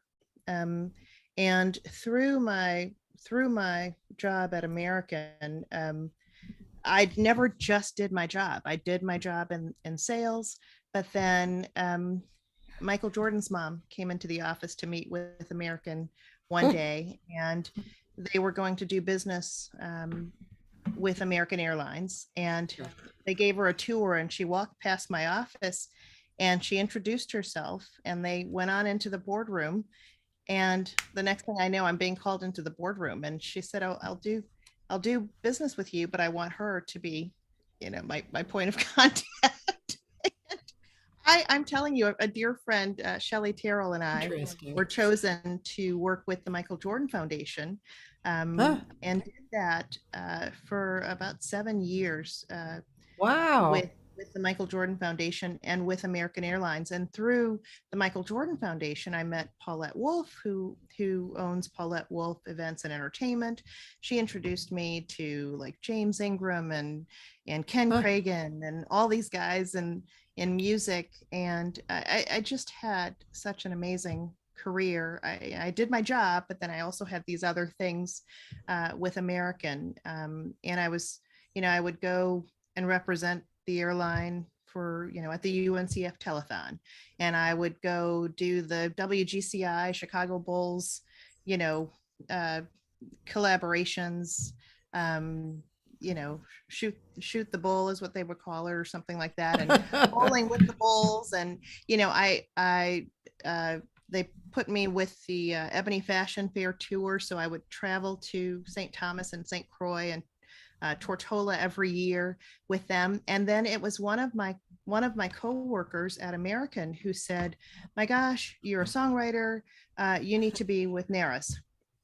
It was called NARAS back then, and he was part of NARAS, and he had me apply, and I became an associate member of NARAS. And of course, that that all that goes along with that. I was going to the Grammys every year, and Oh, because I met dear friends out in Los Angeles, then I was going to the American Music Awards every year, and then I was going to the Soul Train Music Awards every year, and then networking and meeting all kinds of people that were really helpful. They gave me a lot of advice, and I made a lot of contacts. But I couldn't just be a songwriter because I had this job, and so I had a really long career with in the airline industry with American Airlines, and then with Richard Branson with Virgin Atlantic, and then moved into Tyco Integrated Security and had a career there. And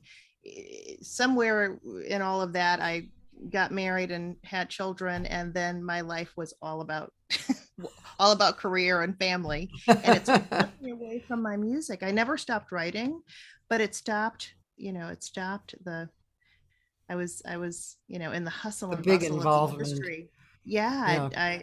I couldn't do all of that and raise kids, and Yeah. I had to just sort of pick and choose, but Yeah. I'm grateful for all of it. I've had a great career, and I've got 2 great kids, and still the music, the love of my life. It's good.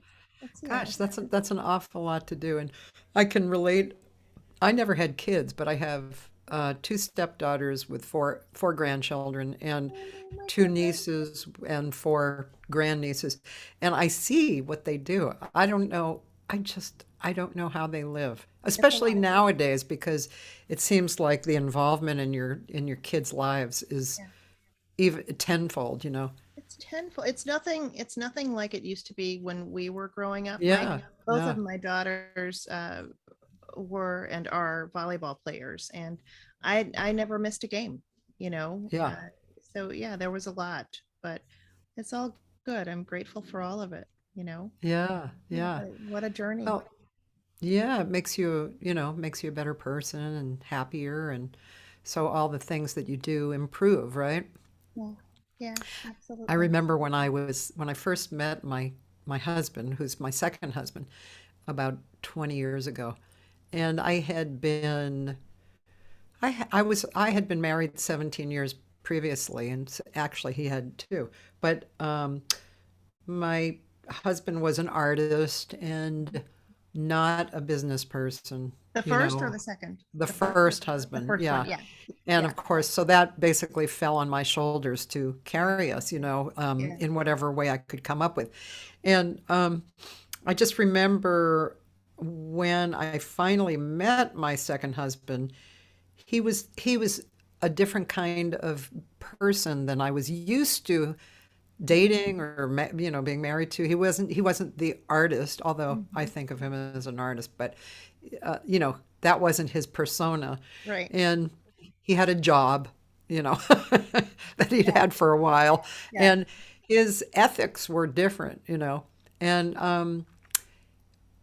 it shook me up at first. It really freaked me out because I had been living, in the other kind of artist focused world, for so long.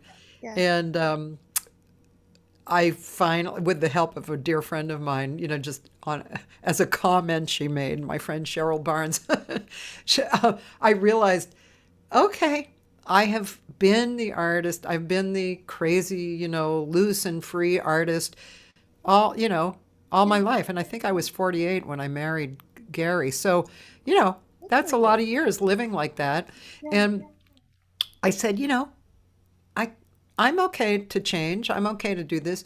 And it was one of the best decisions ever of my life, because he was stable, and I hadn't had that kind of stability. And that really changed my life, and just gave me, I don't know how I would have found that otherwise. It was really beautiful. And of course, it affects everything, right? Yeah. So the choices that we make are crucial to who we end up to be and how we live along the way, Yeah. And you've seen both now. It's almost, Yeah. it's again, principle is the same, because I've seen the Say that comment again that your dad told you. my dad taught me that the principle always remains the same, only the object differs. Principle, I'm writing that down. Principle always remains the same. Only the object differs. I think I was 14 or 15 when he taught me that. But it's true. I mean, so just like you're saying, you're 17 years in your first marriage, and that was a very artistic world, mindset, mentality. And then, then this new at 48, totally opposite, something you didn't necessarily relate to, but it's sort of the same with my life. I had my corporate life, which I loved, and then I had my music life, which I loved. But how do you? I always said, even in I had a successful corporate career, but I always said, this is what I do. It's not who I am. Music is who I am. Right. So, but just, if people can remember that, because I've had really good friends in corporate America, when they lost their jobs, they were lost. Literally. Yeah. They didn't know who they were. Their identity was gone, or what, their value, their self-worth was different. And I always told people, don't get caught up in that trap. Just remember who you are. That's important. Yeah. That's so true. That's such a great lesson in life, isn't it? Yeah. It's important. It's important. Yeah. Well, it sounds like you really have a hold on what success is. You know what I mean? Yeah, just in different ways. It's success shows up in different ways. Yeah. Yeah. Yeah. It's what makes you really happy. Yeah, right. Right. Because really being happy is like, well, the thing, right? It's everything. It's everything. I say two things: being happy and being fulfilled. Mm-hmm. Those are very important. Yeah. I have a friend, Veronica Ebert, and she would like you to explain the principle remains the same, only the object will change. I'll let you explain. Yeah, it's just we're going back to really what Cathy's book is about. You can take a lesson, and any lesson, and apply it to anything. If you can just remember, the lesson is the foundation. The lesson is the that's the principle, and you can apply the principle to any aspect, to any situation. It's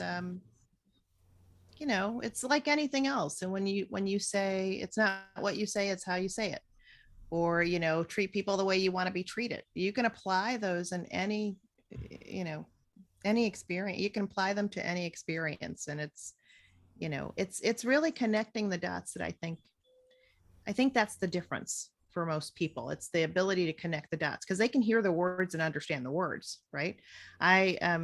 I'm sure most people are familiar with The Secret by Rhonda Byrne, right? The Secret became this huge phenomenon, but like you said, Right. we've known all of that forever, right? Yeah. It's there are a couple of layers, because when you read The Secret, you're reading things that you already know.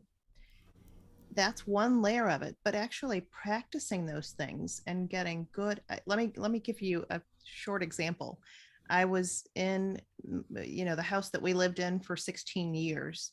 And one day my kids were young, and, they would get a gazillion presents every Christmas. And, after 4 or 5 Christmases, I'm like, okay, I can't take it. Like there's too much stuff in my house. Then you can't think clearly, you can't be creative.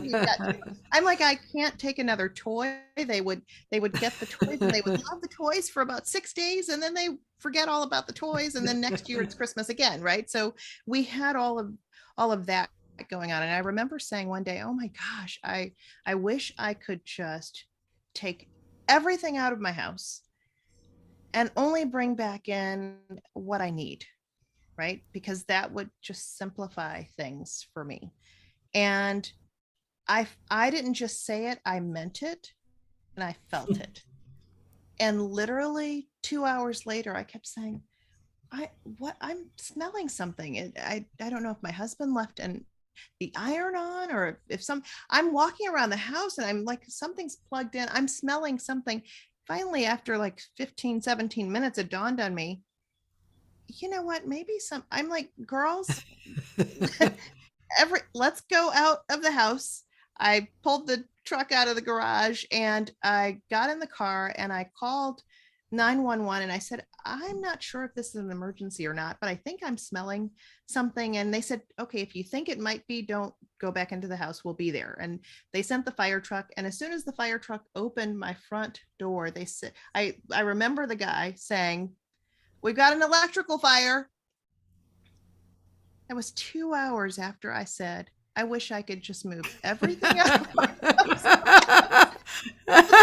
You know, be careful what you ask for. So now when somebody puts a birthday cake in front of me and I go to make a wish and they go, you know, make a wish and blow out the candles. They're like, Lynn, how long is the wish? Because I have to say, you know, I want this, but I don't want it to be at anybody else's expense. And I don't want to, I'm clear. I do it all the time. I'm very clear about, you know, you have to be careful what you ask for. Yeah, that's so true. Yeah. So again, it's not just the secret. It's understanding that it's a feeling, and the principles that you were raised with, remember those and apply them. That's the connecting the dots part, you know, the full circle part where, oh, that's what that meant when I was taught that at 4 or 16 or whatever. Yeah, that's so true. I totally 3000% agree with you. And I mean, I think the aha moments that I've had throughout my life are those principles. And I mean, everybody does it. I for years, like 16 years, I had workshops every weekend for students, right? And not only me teaching, I'd have visiting artists or people from the area. So if you were a student, you could see 4 to 8 teachers in 1 month.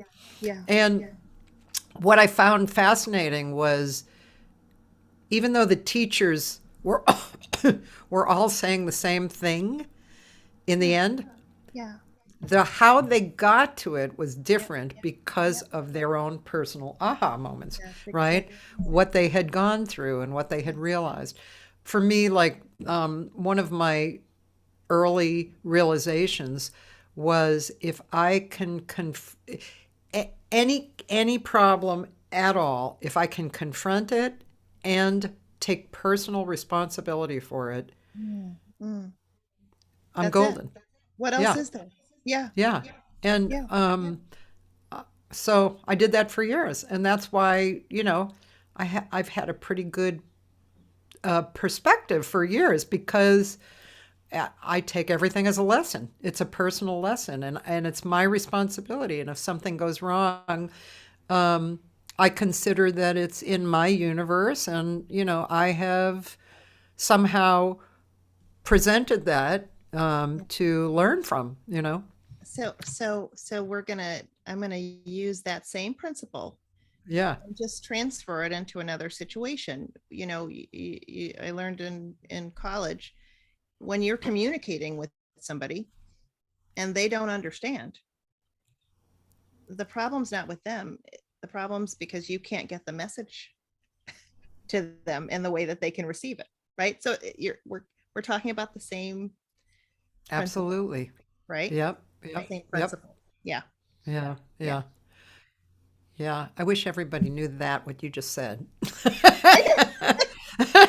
I do know some people who get very upset because I don't understand something. It's like, but I'm telling you I don't understand. So it's really on you to help me to understand and not get mad about it, you know? That's right. Find another way to convey, because it's not coming through that way.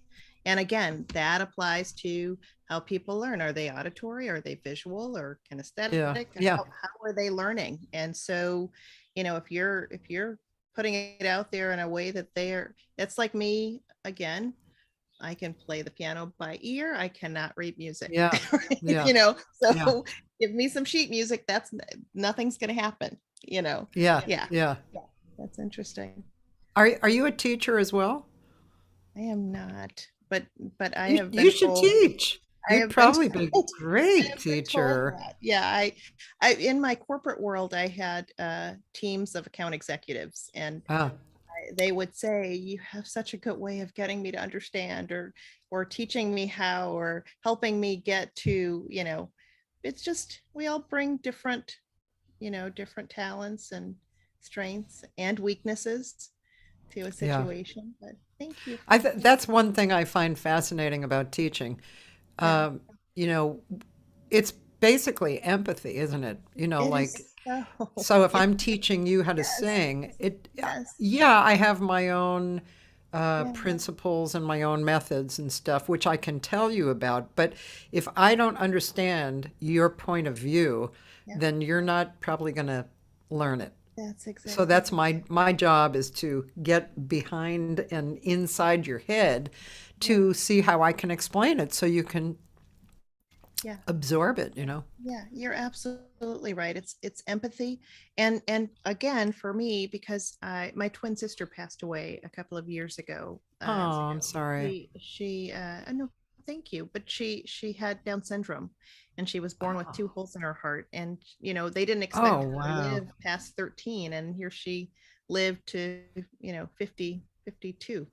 But Wow. yeah, it's all in how I think, because I had a twin with Down syndrome, I have empathy and compassion. I'm wired that way. You know what I'm saying? I don't have to look for that, Yeah. or it's not a struggle for me. It's just something that happens very naturally. But I do think that having empathy allows you to connect and allows people to receive. It Yeah. allows them to receive whatever it is that you're trying to convey or teach. So I think that's everything. I think it's everything. Yeah. Yeah. Yeah. Yeah, I can understand how you would come up with that point of view with your sister.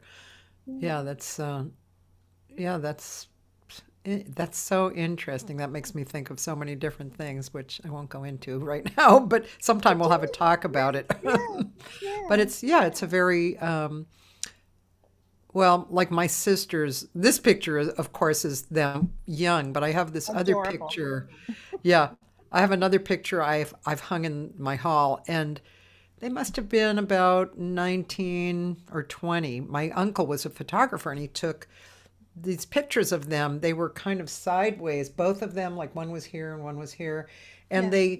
it's not it's not a particular beauty shot. I mean, they look beautiful in a organic way, but Mhm. they look they look like they're from the same planet. Mm. That's what they look like. Yeah.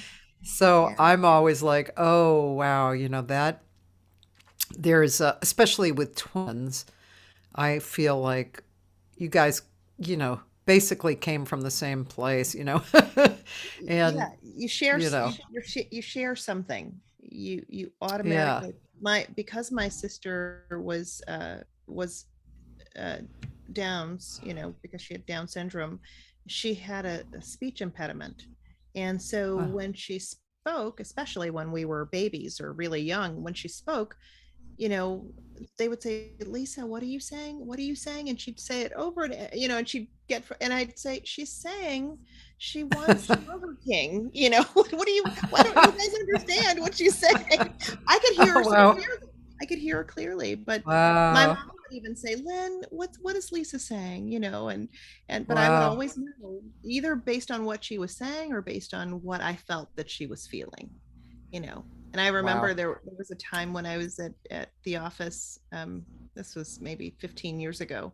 And all of a sudden I was like, I am feeling so weird. And they're like, well, what do you mean you're feeling weird? I'm like, I don't know. Something feels weird. And they were like, well, maybe we should take you to the emergency room. And I'm like, well, maybe, you don't feel like you want to do that, and they Yeah. took me to the emergency room, and they were like, okay, we're going to check you out real quick. And they checked me out, and they kept me for like a few hours, and they were like, we can't find anything wrong. Well, my mom calls my cell phone, and I said, hello. And she says, I just want you to know we're at the emergency room with Lisa. She was having some kind of heart event. But that happened. I was like, wow, it really is true.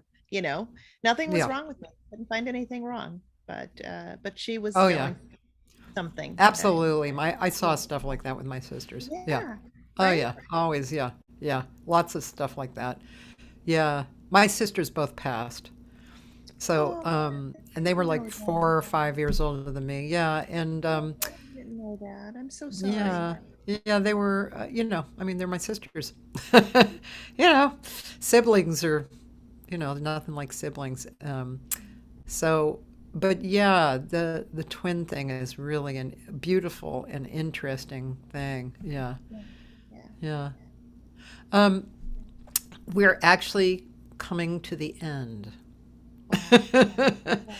Thanks so much. I had no idea what we were going to talk about because, it's kind of freewheeling. And, but I knew when I was on your show that I wanted to interview you and hang out because you're so lovely to talk to. You have this beautiful, beautiful presence about you. It's interesting. I was thinking a little earlier in our conversation that it's interesting why you're drawn to people. And I can see, like when you were talking about that you were successful in your career, I can see, I can have an idea of why, because when I talk to you, I get a feeling of a person who is content with themselves and with life and those around you.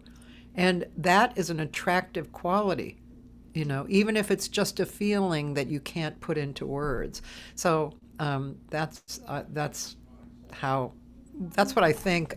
That's what I think of you. So it's really lovely to talk to I you. the same with you. I was so happy to have you on the show, and you're, one of the first things I noticed was how sweet you were, and right away you can tell the language because you were telling me you're so sweet. I'm like, well, you're so sweet. Whatever that is, we're connecting on that level, and I love that. But I appreciate you so much. It's just Thanks. I love the energy.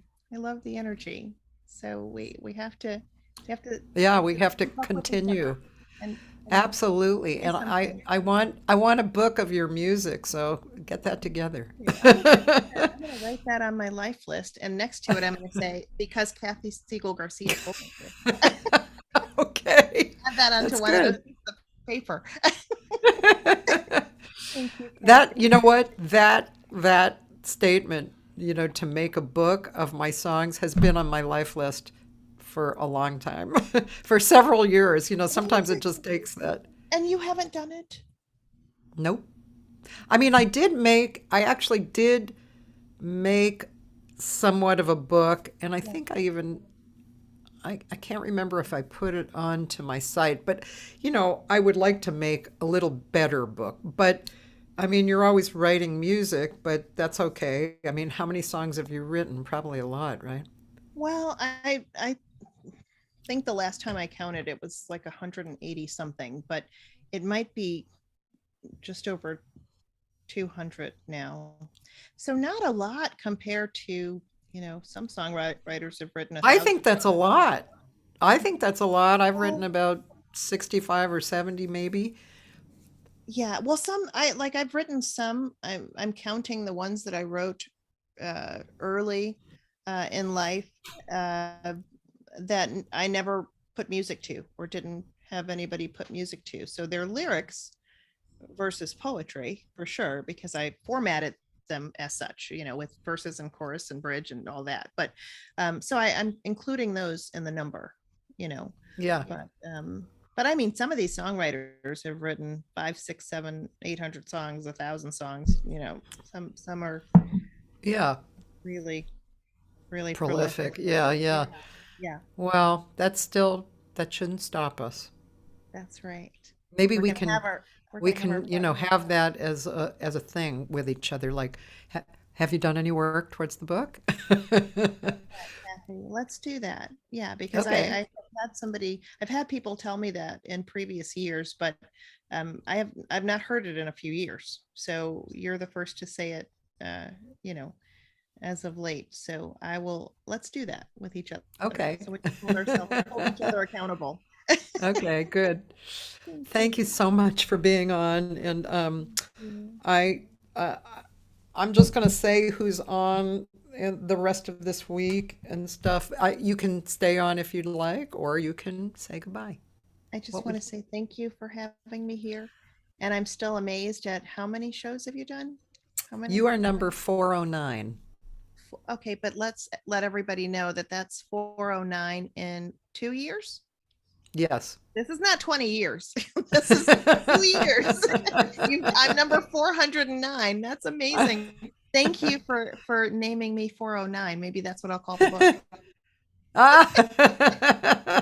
Thank you, Cathy. I appreciate You're welcome. Thanks, Lynn. All right, hon. Bye. Bye.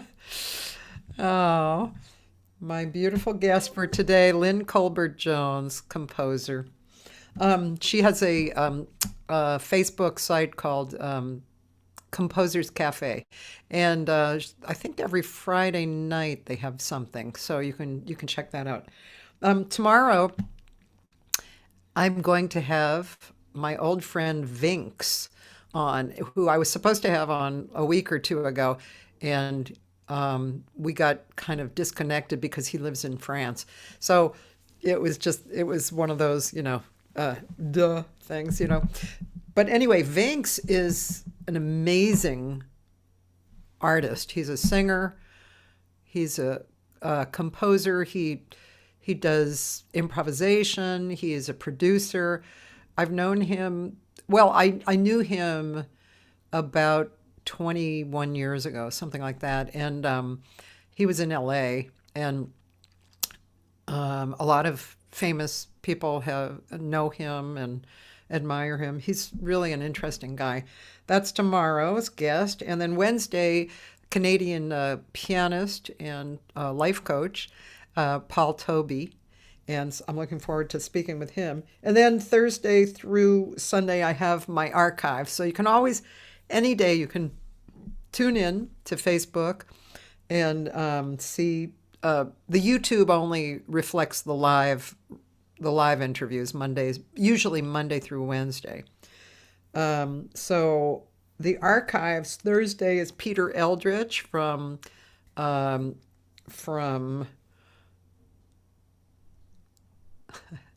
my gosh, I can't believe my brain has shut down. Peter Eldridge is part of the New York Voices, which is a pretty well-known long-term jazz group with 4 singers. And he's also a really good writer and singer himself. That's Thursday. Friday is Kiki Wow, another songwriter, singer. And she is more folk and rock, but she's kind of like me in that she instigates venues and events. And thank you, everybody, for reminding me, Joyce and Tanya. And Saturday, one of my first, to me, big guests, and I was so blown away that he came on, was Mark Jordan. He's a Canadian. He's a singer, songwriter. He writes songs kind of like Bonnie Raitt. He's very big, and he's a great singer, singing in that style, but jazz. Like he sings like a jazz singer. He's beautiful, and he's a guitar player, and he's also a painter. So that's Saturday. And Sunday, speaking of groups like the Manhattan Transfer, Janice Siegel, who, no, we are not sisters, but people always ask that. No, we're not related. Janice Siegel, one of the 4 members of the Manhattan Transfer. And then if you are in LA, Thursday night, I have a gig in Canoga Park at this old bar called Casey's with a great group. We're going to have a lot of fun. And Casey's from 8:30 to 11:30. And the other thing I want to mention is Friday there is a charity event for the Ukraine held at the Skirball Auditorium, which is one of the best auditoriums ever.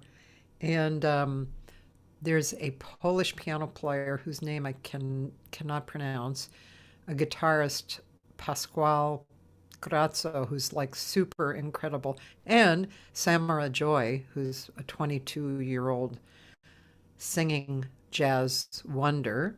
So they're all playing, and I'll be there at the Skirball in the evening for this wonderful special event. So if you're in LA, check that out. And that's it for this week. So I'll see you tomorrow if you want to see Vink's live interview. And yes, Roland, I will be interviewing Ernie Watts in May. I think it's May 9th. So I will talk to you guys later. And next week, it's a whole nother week with gigs and everything happening. So have a great one, you guys. Thanks for being here. And thank you again to Lynn Colbert.